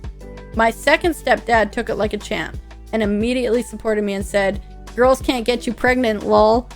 My mom didn't take it so well. Back then, around 2007 or so, being gay wasn't as accepted. My mom is very much about appearances and sticks to trends. She was against tattoos very adamantly until other housewives started to get tattoos, and it was cool. Now she has 3. She's always been on me about weight and how I looked, and she's always been cautious about what friends she has and how much power she has in a friendship. I told her I was definitely bisexual. She called me a dyke and left the room and never brought it up since.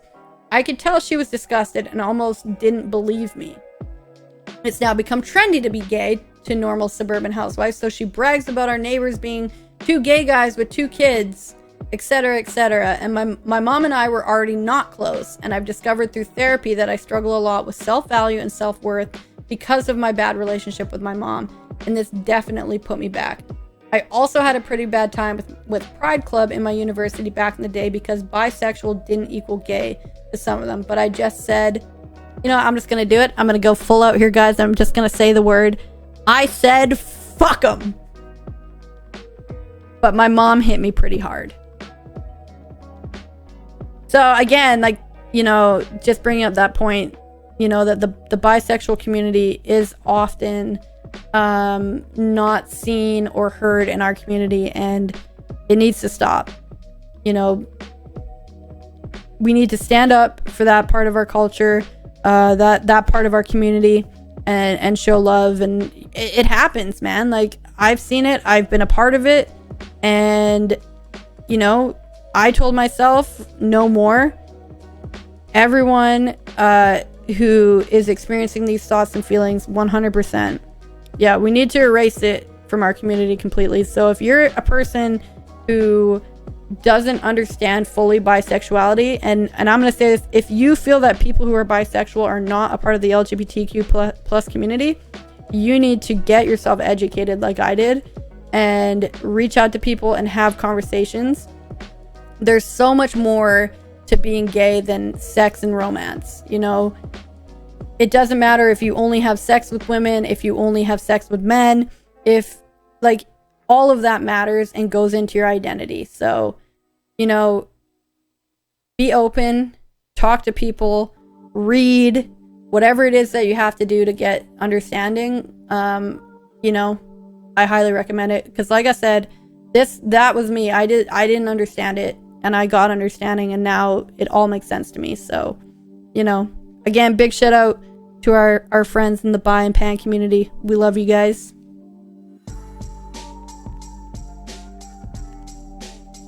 All right, moving on. Goodbye, vlog. I think we're almost done. Yeah, we're on the last section here, guys. Oh my god. Oh my god. Silent but sure. It's your turn. Your turn in the hot seat. Okay, I gotta see something real quick. Here we go. No, not that. Where the heck is the thing? I gotta figure this out before Rainmaker starts sharing. There we go. Okay, let me add this thing before Rainmaker's like, yo, Desica, what you doing over there? Like, yo. And I'm just gonna leave Silent up there so that they have to sit there and bathe in it and bask in their beauty being on the screen. Is that it? That's it. There we go. And then we're gonna go boop, boop, boop. It's gonna yell at me and say, your screen isn't big enough. Make your screen bigger. Love you, Silent. I am not opposed to them being here at all. Silent is beautiful.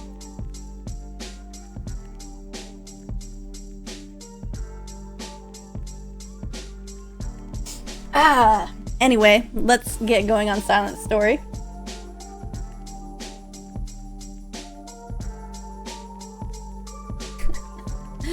I've known I was gay since I was 8 years old. When I was alone, I felt like no one would ever love or know the real me. And when I was in public, I felt like an imposter. I tried to fix myself for years, dated boys, and performed hyper-femininity whenever I could, and it always left me feeling so empty. In 10th grade, I had an English teacher who was out and proud, and she changed my entire life. I idolized her.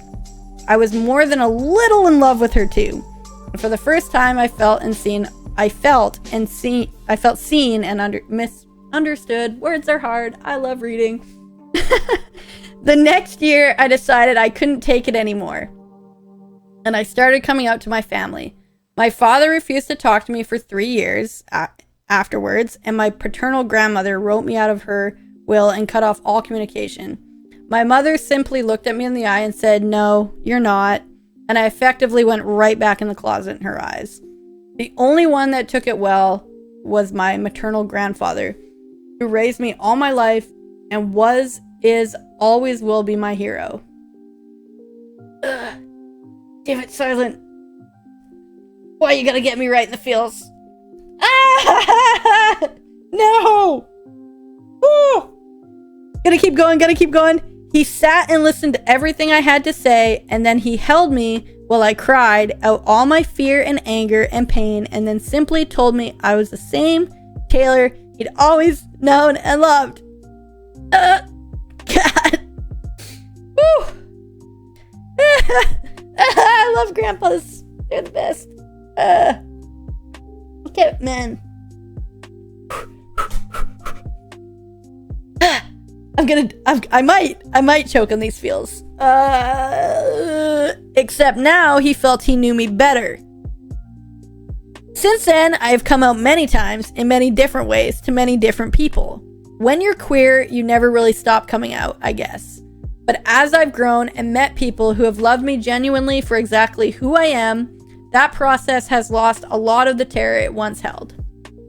Most days, I'm comfortable with who I am, and on the days I'm not, I have wonderful people in my life that help me weather that storm.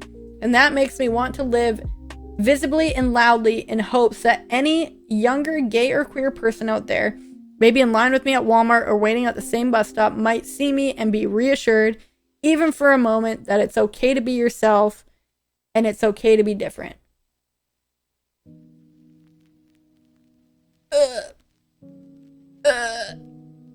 Oh my god. Ah!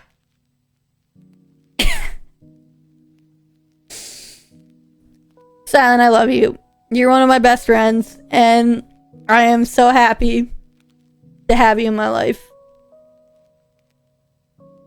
So, thank you. Oh, man.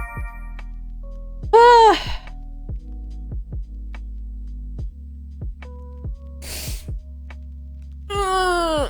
My heart. Nope, we're just gonna power on through. Can we get the command ! Old lady in the chat, please?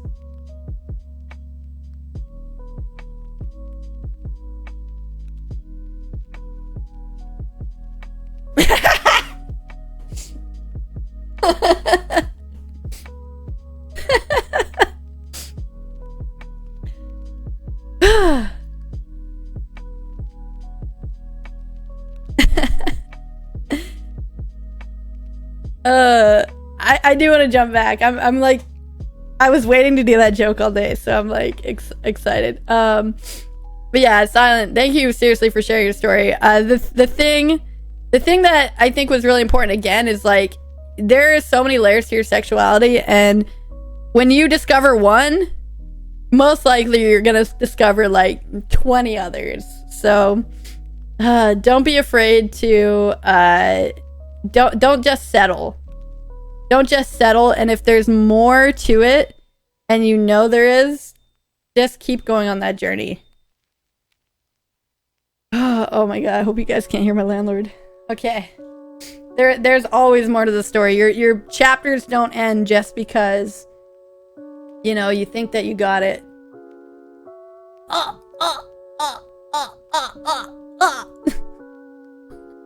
Enforcer. I think Enforcer's digging a hole for me in the backyard.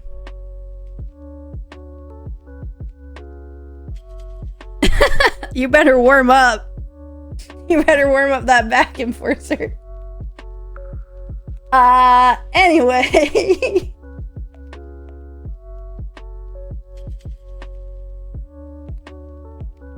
We're gonna tell Enforcer's story now that she's done yelling at me.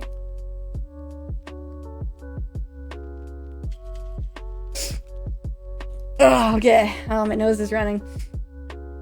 I have always known I was different. I remember from as far back as the age of 6 taking a special interest in my older sister's friend as we walked the 4 blocks to Catholic school. There's a trend here. I never knew what it was. It was just an attraction of sorts. I would have that feeling towards various females as I would grow older. Jump ahead to my time in high school. I finally learned, thanks to a dictionary, that I was gay. I started off slow and told a few friends who swore to keep my confidence. Then I took the leap and told my mother. She said that she knew and that she loved me no matter what.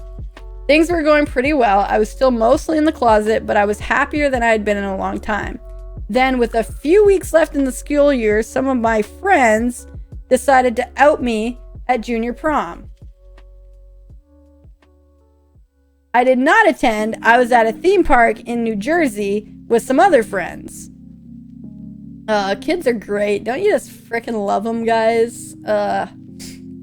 Monday after prom came and I knew something was wrong. As soon as I got to school, the word was out. Those last few weeks of school were a living hell. However, I persevered and made it through. Summer came and went, and I was anxious about returning to school for my senior year. The first day of school came, and I was shocked. Apparently, at some point over the summer, it became cool to be friends with the gay kid. I was relieved and began living my best life for all to see. Except for my time in the military, don't ask, don't tell. I have remained true to myself and true to my community. I can say with certainty that I am proud to be gay and would not have it any other way. That's freaking awesome. You know, and I don't know where it is that people get in their right mind that it's their responsibility or their right or their desire to spread that stuff. But I think, you know, the important thing here to remember is that, you know, you're gonna make it through. I think that's a really, really important thing to remember. And you know, relating back to my story, like, it didn't matter what I did or what I tried to do. Like, people didn't stop bullying me. You know? It didn't matter. Like, it's at the end of the day, it's not about you. It's about the hatred and what other people are going through. And, you know, you don't have to take that on. But, you know, props to Enforcer for coming through, persevering, and what a twist. Suddenly it was, like, popular and cool to be friends with the gay kid. Like, that whole concept is just so bizarre. So bizarre, but, like, 2 months over the summer, everybody changed their mindset, but, hey, it worked out, man, for real. I think that's amazing, though, for real. And I know the whole military aspect of it, like, you know, I don't blame you there one bit either. You know, it can be a scary thing to be out in that environment. You know, and you want to make sure that the people that you're with have your back. And I know that the people that you associate with, you know, and the people that you've told me about from those times, I think a lot of people, you know, respected you. For sure. One thing I do want to point out that I didn't point out earlier is that the font that I chose to use, of course, didn't have underscores. So if you see a dash in someone's name and you can't find them, it's most likely because it's a underscore. And I do notice too, Enforcer's Twitter handle, I believe, has an underscore in it. So please refer to the links in chat here, or click Enforcer's name in the chat to drop her a follow and check her out. She is absolutely amazing. Another one of my very best friends. You know, it's a nice font. I like it.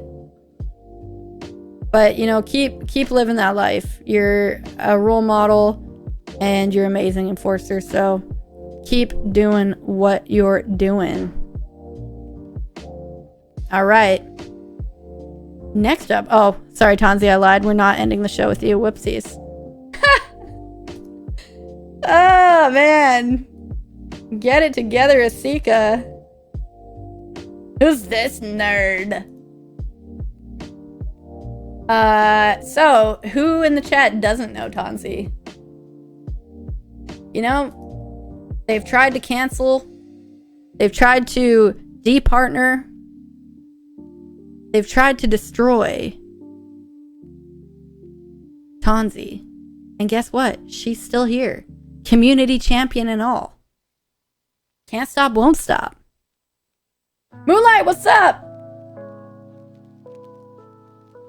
Guys, make sure you click Moonlight's name and drop her a follow. So I never knew Tanzi's story. I just knew Tanzi was gay as hell. That's all I knew. So I was excited to get Tanzi. Oh my god, and we have anxiety here. Yo, we just had an insane Ember drop in the chat too. Holy, thank you so freaking much. Amazing. Thank you, thank you, thank you, thank you. We're going to do Tanzi, and then we're going to jump back to do anxiety because she's here. So, we're going to jump in here and do Tanzi. So, everyone, meet Tauntaun. I'm waiting for Tanzi to tell me to stop calling him that.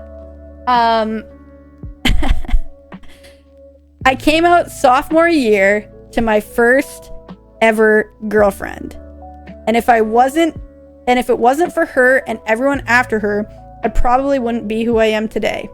She showed me true love and compassion, told me that those who love you for you will stay around forever and those who don't will go. But that it's okay. You don't need people who look down on you for who you simply choose to love, and that really stuck with me.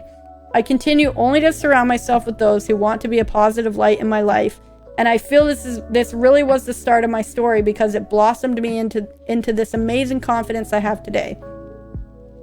Women are also a huge part of my story. All my life, I have been surrounded by powerhouse women who never gave up. My mom went through hell and back, but continued to keep pushing forward. She never gave up on her life while also raising us. She never let a man dictate how she was to be or act, and I really look up to that. She was her own person. She just wanted to find happiness. My story is kind of all over the place, but I wanted to not give the typical, this is how I knew I was gay, and more of a, these are the people who helped guide me into an amazing human. If it wasn't for the confident, open-minded people around me, I honestly could be a whole different Tanzi. So to them, I say thank you.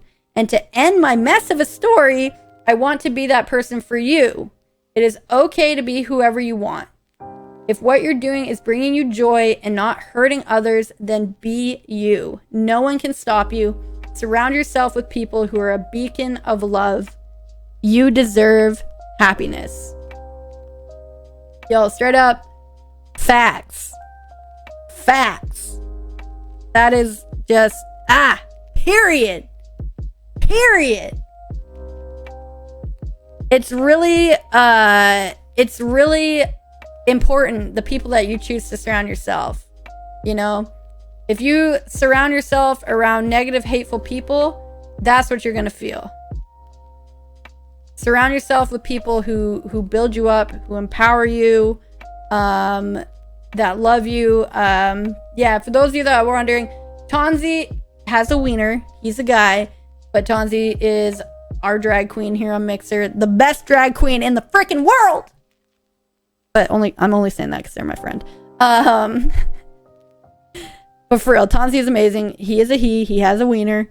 But yeah, he's amazing. Makeup, freaking fun. Like literally, like the person that I know in person that is the most amazing at, you know.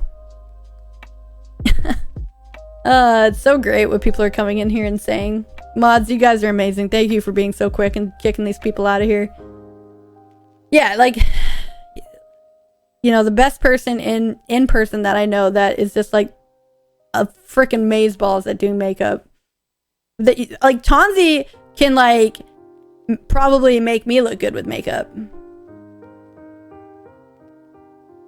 Yeah, makeup is litty, no cap. 100, period. It really is. I have no idea what the hell I'm gonna do, but I'm doing something on Saturday. Okay, we're quickly gonna jump back. We kicked off the show with Moonlight. If you guys don't remember, we kicked off, Moonlight was like, what, number 4, number 5? Oh, we did, girl. This is going on YouTube, though. Drag Wars is happening on Saturday, Kess.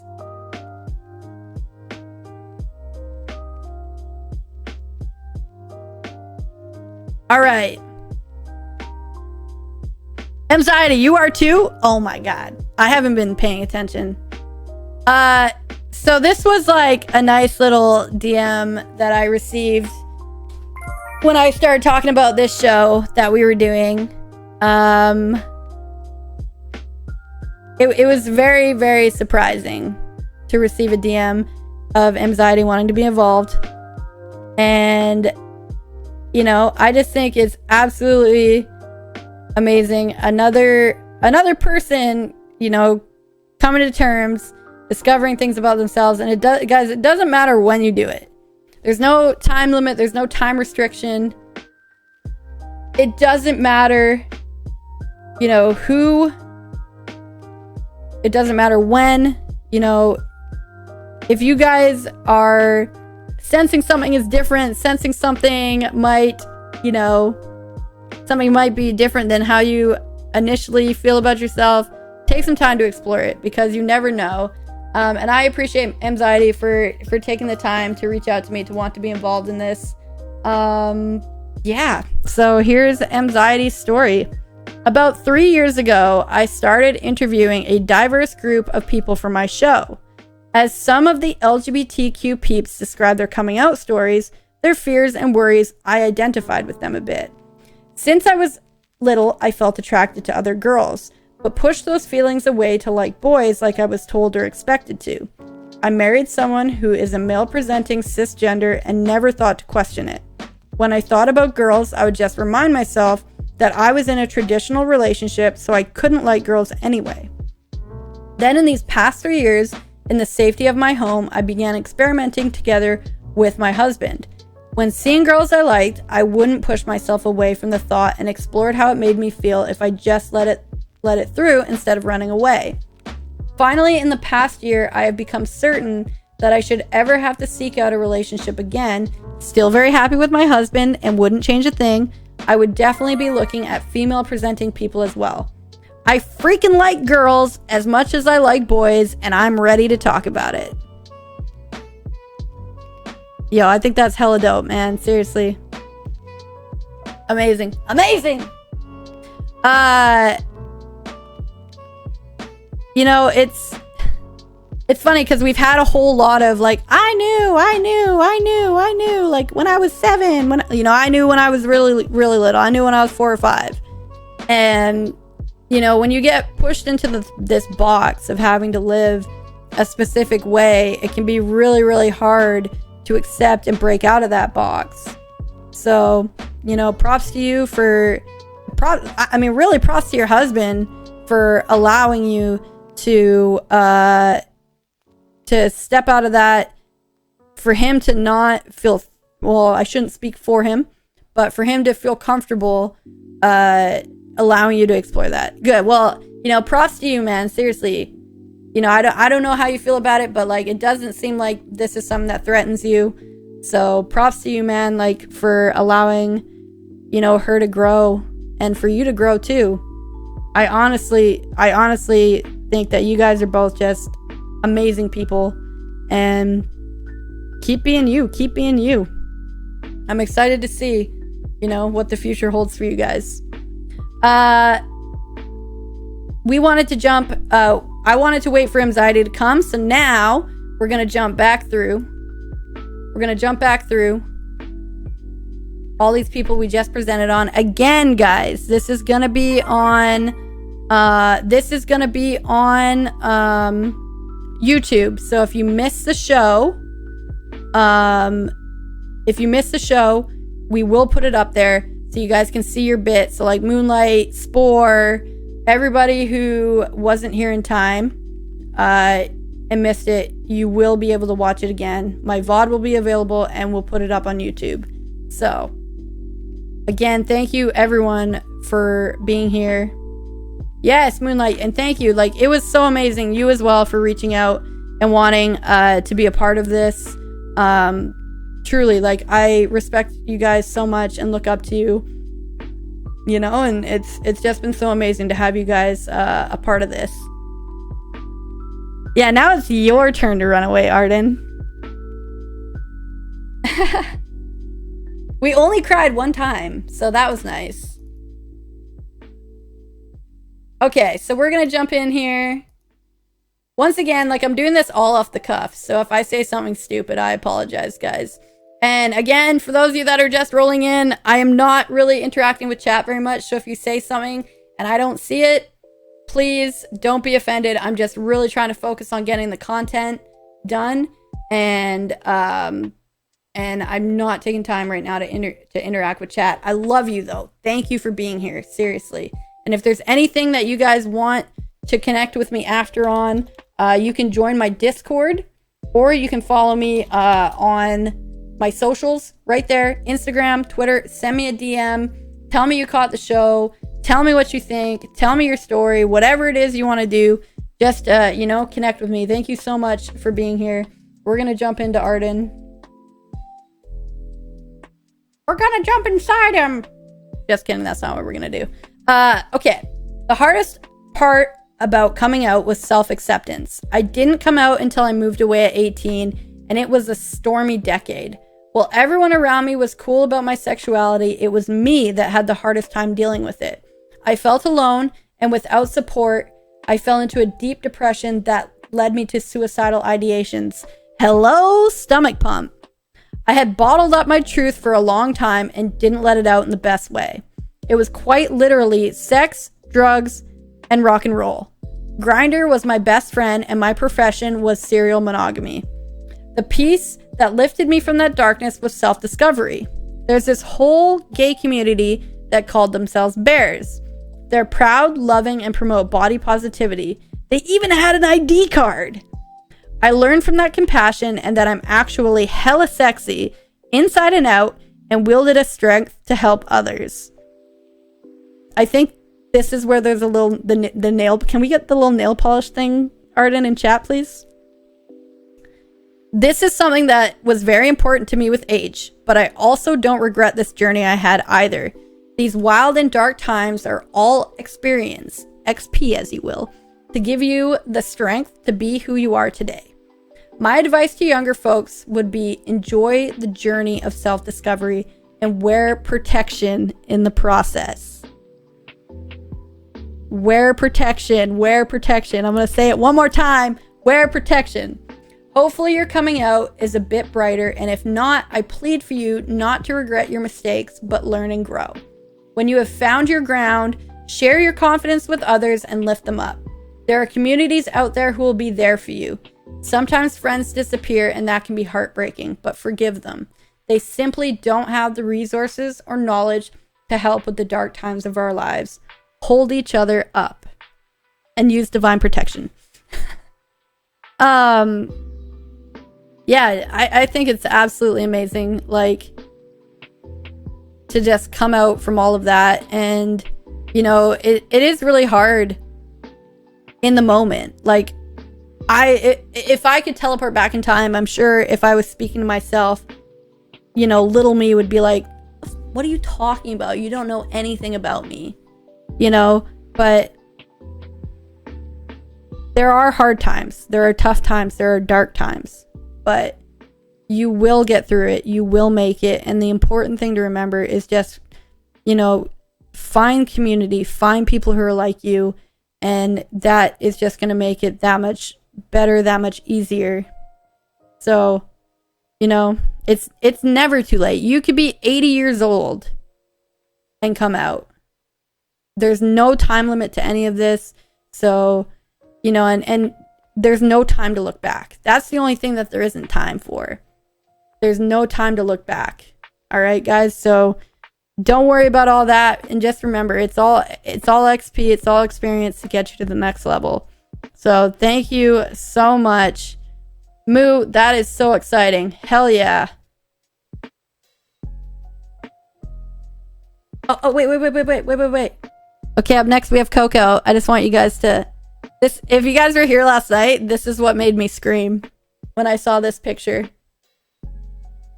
Ah! He's the only person that sent me a baby picture. if anybody else had sent me a baby picture, I would have included it. He was the only one. So, right? He is gorgeous and adorable. And gorgeous and adorable.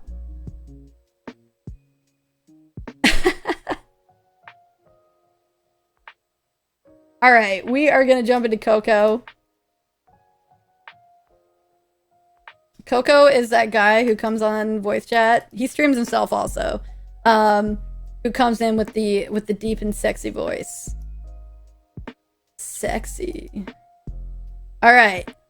So compared to the last few, this is another one that's a little bit longer, so take a stretch, strap on in, and enjoy. It all started in middle school for me, and as a typical kid, I had a couple of friends that I managed to have during that time. My mom, being the hardworking single parent, took care of us when she can, but in between her working and me going to school, I had 3 other siblings that I helped take care of while she was gone. And in rare instances, we got a babysitter, and I could be a kid for just a little bit. We weren't religious at all, just a family trying to make ends meet each day at a time. And like every teenager, the hormones are going, and porn was available through dial-up, except I didn't like what my friends like. That is the foundation to my story. I grew up knowing since that time I was different from everyone. I felt it, didn't understand it at all, and just ignored it. Puberty was the start of my mental battle, and a long one at that. It was 1998, and the story of Matthew Shepard was on the news. It was then I knew what he was, what I was. I was scared and horrified what happened, and now thought what I had wasn't normal. I didn't know where I stood at with myself, incredibly confused, and in those small moments of silence, it was eating me alive. As the years went by, it got harder and harder to maintain the facade, and now with that knowledge, the closeting started. The secret fear of absolute rejection and instantly defending myself if anyone questioned, "Are you gay?" And because of that story, I could be yanked out of where I'm at and killed for what I am. I'm a black man, and in our community at that time, being gay was definitely shunned and disgusting. It was a nightmare to think about, because not only would I go through life, which already have and still do, deal with racial comments and derogatory terms. It is now combined with my sexuality. Scared was an understatement to what I felt, but more so just feeling alone now. Through high school, it definitely kept me more so in the closet. I'm in an all-white school out in the country area of Texas, with an actual close city being an hour away. So as the only black male in this school, I never told my mom the racial comments that I would hear on the daily. But what kept me through was actually the fact that I'm a blue-eyed, light-skinned person with black people hair is what I was told. Those 4 ugly years, I made my fake friends that would pretty much keep me boosted out of anyone trying to ask if I was gay. I didn't want to be another Matthew Shepard story. Eventually, I made 2 real friends that I eventually opened up to. It was a struggle of its own, but they kept me sane when they could. They were very important to me because they respected and accepted me for who I was, and that is all I wanted. Outside of that, I'm back into the mold of what people expect me to be. Those were one of the many demons I faced. The paranoia of who is going to find out, would they like me? The weight of being your fake self is just to make others happy, as I believed I was.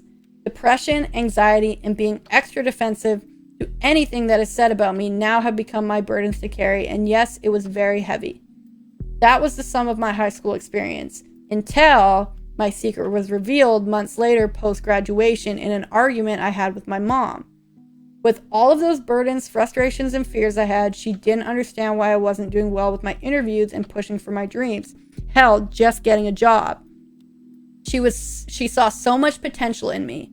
And she was very supportive at that, but didn't understand what is going on. What is stopping me? Sorry, this is... Coco. Hit me right in the feels, buddy. Hit me right in the feels here.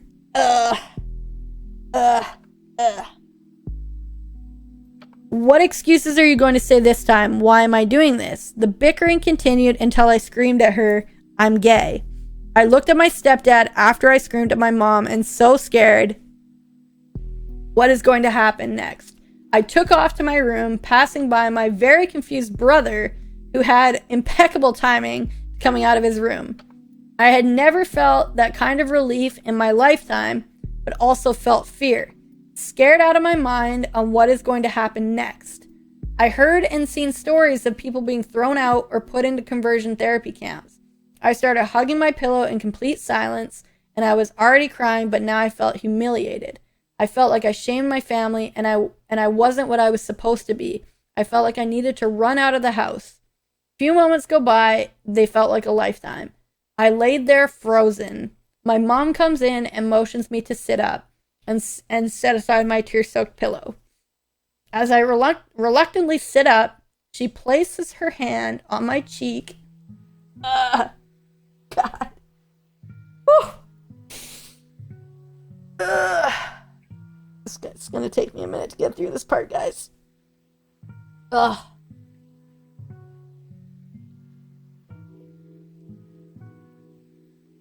Whew. As I reluctantly sit up, she places her hand on my cheek and motions me to look straight in the eyes. She said with confidence, "Son, I love you for who you are, no matter what you are." Oh, man. This is so nice. Coco, I want to hug your mom. Oh. I just want to give her a big old hug.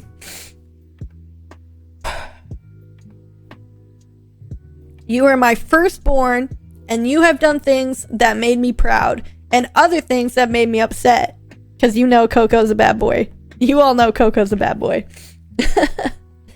And many times annoyed, but that shouldn't stop you from being the best version of you. My brother, with zero privacy, awkwardly opens the door into the room. He looked at me and said, "I don't care either. You're still my brother." This is the best part. He had an ice cream sandwich in his hand, and I chuckled because that ice cream was on his face. The fear I had vanished into thin air in an instant. The years of self-torturing is now my mental wound healing, and I broke down and cried into her arms. I was blessed, happy, loved, and what I wanted the most just accepted. My ending sounded like a perfect scene in a movie, but I was blessed to have that moment. Despite my argument, I took a leap of faith in what I said.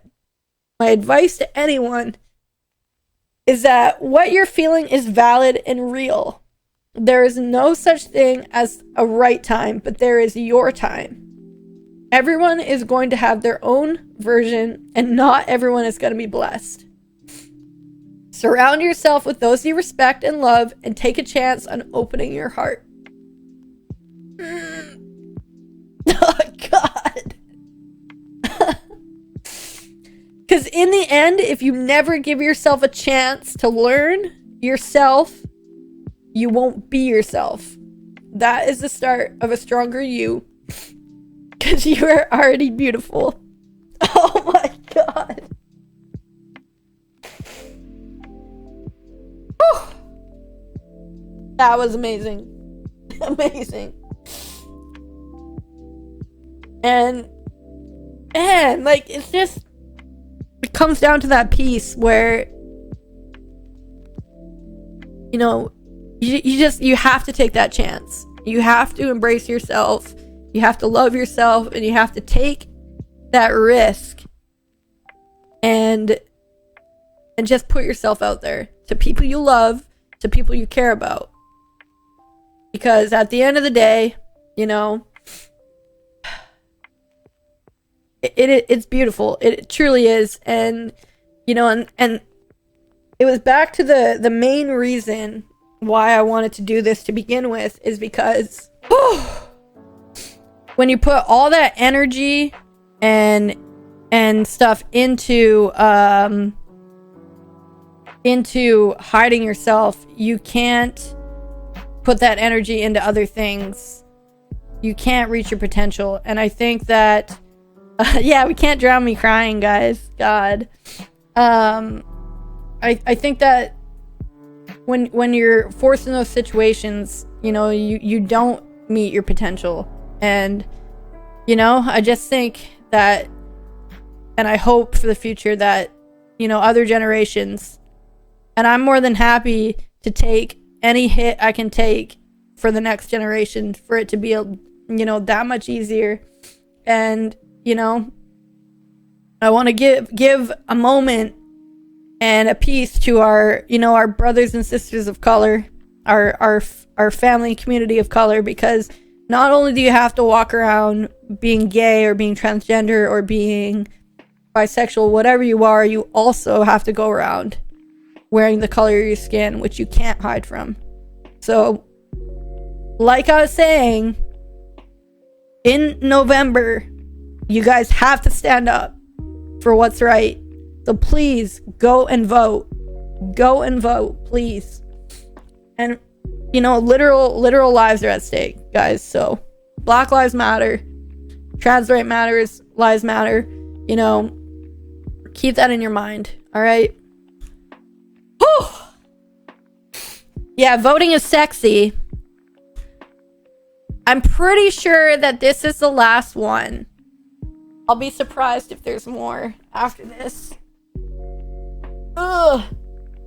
God, my feels. I'm so tired now, man. I'm gonna take a nap later. My goodness. So this is Bushna. And for those of you that don't know, every day we have been discussing you know, stuff to do about the different flags in the Pride community. Krishna.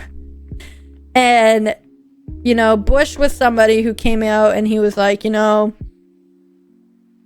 I have always identified as heterosexual, but I know that there's more to my story. And through our conversations, while talking about the different, you know, different flags and whatever, it really, it opened up a journey for him. And, you know, I am really excited to see where that journey takes him, you know? Ugh. Whew. Yeah, guys, please don't come in here with all lives matter. All lives do matter, yes, but until Black Lives Matter, all lives don't matter. So, I know that you guys think you're doing the right thing by saying that, but in our society today, all lives do not matter. There are other lives that are valued, and our Black brothers and sisters and siblings and community members need us more than they ever have, because the system has demonstrated to us that they don't matter, and they do matter. So you guys, please do not say all lives matter. I know that most of you mean well, but okay, anyway, back to Bush's story. So yeah, this is a journey that I'm really excited to learn more about, but Bushna's going to give us the start to it. Boom. Yo, thanks. It's okay, Bird. Don't worry, buddy. So I'm not sure where to start. I guess where I had my first interaction with my orientation and an introduction to LGBTQ plus in general. I remember growing up as a normal boy, as much a nerdy boy into dinosaurs and watching documentaries could be. Anyway, I remember during my 6th grade year, I joined a local Little League team. After a couple weeks, I started looking at one of the boys in a way I never expected. It took my younger brain a few baseball practices to realize that I was crushing on this dude. I remember kind of staring at him how I would to a couple of the girls I was into at the time, and one practice he noticed and asked what I was looking at. I was so embarrassed and just said something like, you got a bug on your cap or something. I don't really remember. What really stuck with me is sitting down on my bed that night and asking my dad if it was normal to like a guy and what was going on. I had never seen a guy that way before. He told me something that would mean a lot looking back. He said something along the lines of, your mother and I don't care who you like as long as it makes you happy. Thinking about it makes me tear up because I know that is a luxury that many in the world don't have. The ability to come out to their parents and be accepted for it. Years went by and I subtly noticed that I had no problem with my guy friends sleeping on my bed for sleepovers. I did not feel weird seeing other guys with their shirts off in the locker room. I would make homosexual jokes with my friends and associates, although sometimes I'd make gestures and get a little touchy. Nothing obviously sexual, but still it was more than what other guys were comfortable doing. It didn't bother me, but I also thought nothing of it. During a high school party, I was joking with a gay friend and he asked me in a serious tone, "Are you gay, Marcus? I can totally see it." I told him, "No, I'm not. I'm just comfortable enough in my masculinity to joke with people." I think that is partially true.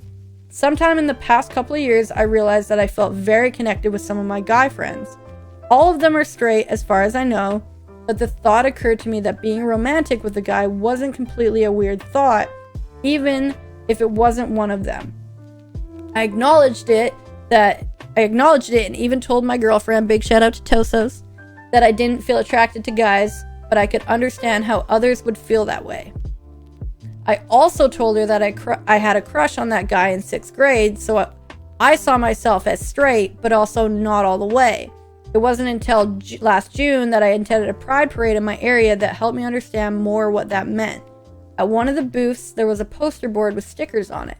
The assistant told me to put my sticker on a line from straight to homosexual where I thought I was. Straight on the left, bi in the middle, homosexual on the right. Mine was a little bit from the left, not quite straight, but not bi either. And that was when I realized that orientation wasn't a yes or no thing, but a spectrum. I still considered myself straight. Last November, my college psychology class was discussing gender identity and orientation when I decided to share my story a little. I told everyone that I was mostly straight, but that I had guy crushes in the past and kind of like them now, and let me tell you, that was scary. My face was blushing, and I felt like I was sweating. It was really hard for me to say that to people I didn't know, but it felt very good. My teacher thanked me after class for speaking out, which really meant a lot, again, because I know many people don't always get that kind of support. Even then, I still thought of myself as straight. It wasn't until 3 days ago in a Desica stream did I ask chat about how I felt and whether that had a label or not. Then it hit me. Seeing us talk about it and hearing that I could be LGBT+ absolutely shattered me. Suddenly, I felt so lost. I could be LGBT+. Something I've always sat on the sidelines and supported as an ally, never thinking of myself as a member. Even given my history, I never thought my situation could have a label, and it has been really hard coming out in terms of that. I feel a lot of guilt about calling myself straight. I feel like I have to prove to people that I'm not straight. I feel like I've let down my LGBT+ friends and family for not acknowledging this sooner. I feel lost because this thing that I have seen myself as for my whole life is suddenly changed. Even now, I almost find myself wanting to prove that I'm straight so that I can have my nice little label back, my identity. But after talking to a Desica in chat and determining that my label might not be super straightforward, I guess I'm on a road now to figuring my orientation out. I still don't know what my specific orientation is, but it isn't straight, and now I finally know that. I know everyone is human and labels don't define us, but for me, finding out this part of me that I have ignored for so long, despite all the signs, is really important, if for no one else, than to know for myself. It is going to be hard getting through the guilt and awkwardness I'm in right now, but even so, I guess I've learned anything it is to never be ashamed of who you are. I have hidden part of me from myself for so long. I know it can be really difficult for lots of people to come out to those in their life for many reasons, but please take a moment to look inside yourself, to be honest, to be true, to ask who you really are. You're beautiful no matter what you find. I've been lying to myself for 21 years. I still honestly don't believe it. I don't know what I am, but I know I am LGBTQ+. Thank you for letting me share my story. I know it was long and lots of reading, But if I can help anyone, then it was worth it. Thank you to Desica. Having this is wonderful. Thank you to all for listening. Spread the love. Oh, man. Thank you, Bush. And it was really interesting, like, talking to him and exploring and learning. And you truly are, dude. You're on a road. And I don't think that you have to be ashamed at all. And, you know, just take that road, dude. Like, Toso's, big props to you for supporting him through this as well. You know, and I hope the best for you, man. And don't hesitate. Come on in and talk about it. And, you know, you have a wealth of knowledge in front of you in this community. You're gonna make it, dude. Don't worry about it. So, GG, guys. GG. The stuff that people come in here and say. I don't know if you guys saw that, but man, that was some stuff I just read.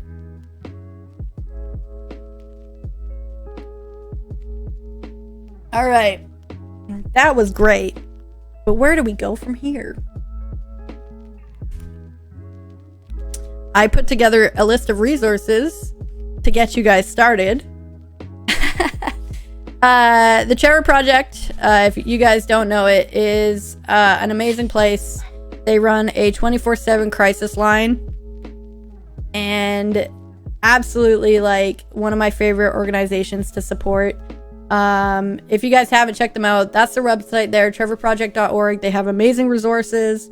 I've done some, you know, charity streaming for them. And, you know, definitely reach out and check out their website, even just for your own information, you know. Genderspectrum.org was another website, especially because, like, as we've come to discover, the gender spectrum is quite large. So if you're needing assistance with getting resources in regard to that, that is a good place to start, as well as glad.org. You can check them out as well. And at any time, if you guys are feeling, which is completely normal and it happens, if you're feeling suicidal or having thoughts to end your life, or you don't know what's going on, 800-273-TALK, give them a call. And they're there for you as a crisis line to talk. And also blacktrans.org, another amazing organization as well to check out. If you guys have any other resources to share, please drop them in chat. And the other piece, where do we go from here, is just continue to be amazing community members. You know, don't be afraid to use your voice. As Enola said, be loud, be proud, be who you are. You never know when even a small thing that you do can inspire others. So thank you guys, everyone who attended, who shared your story. Thank you so much. Almost perfectly, man.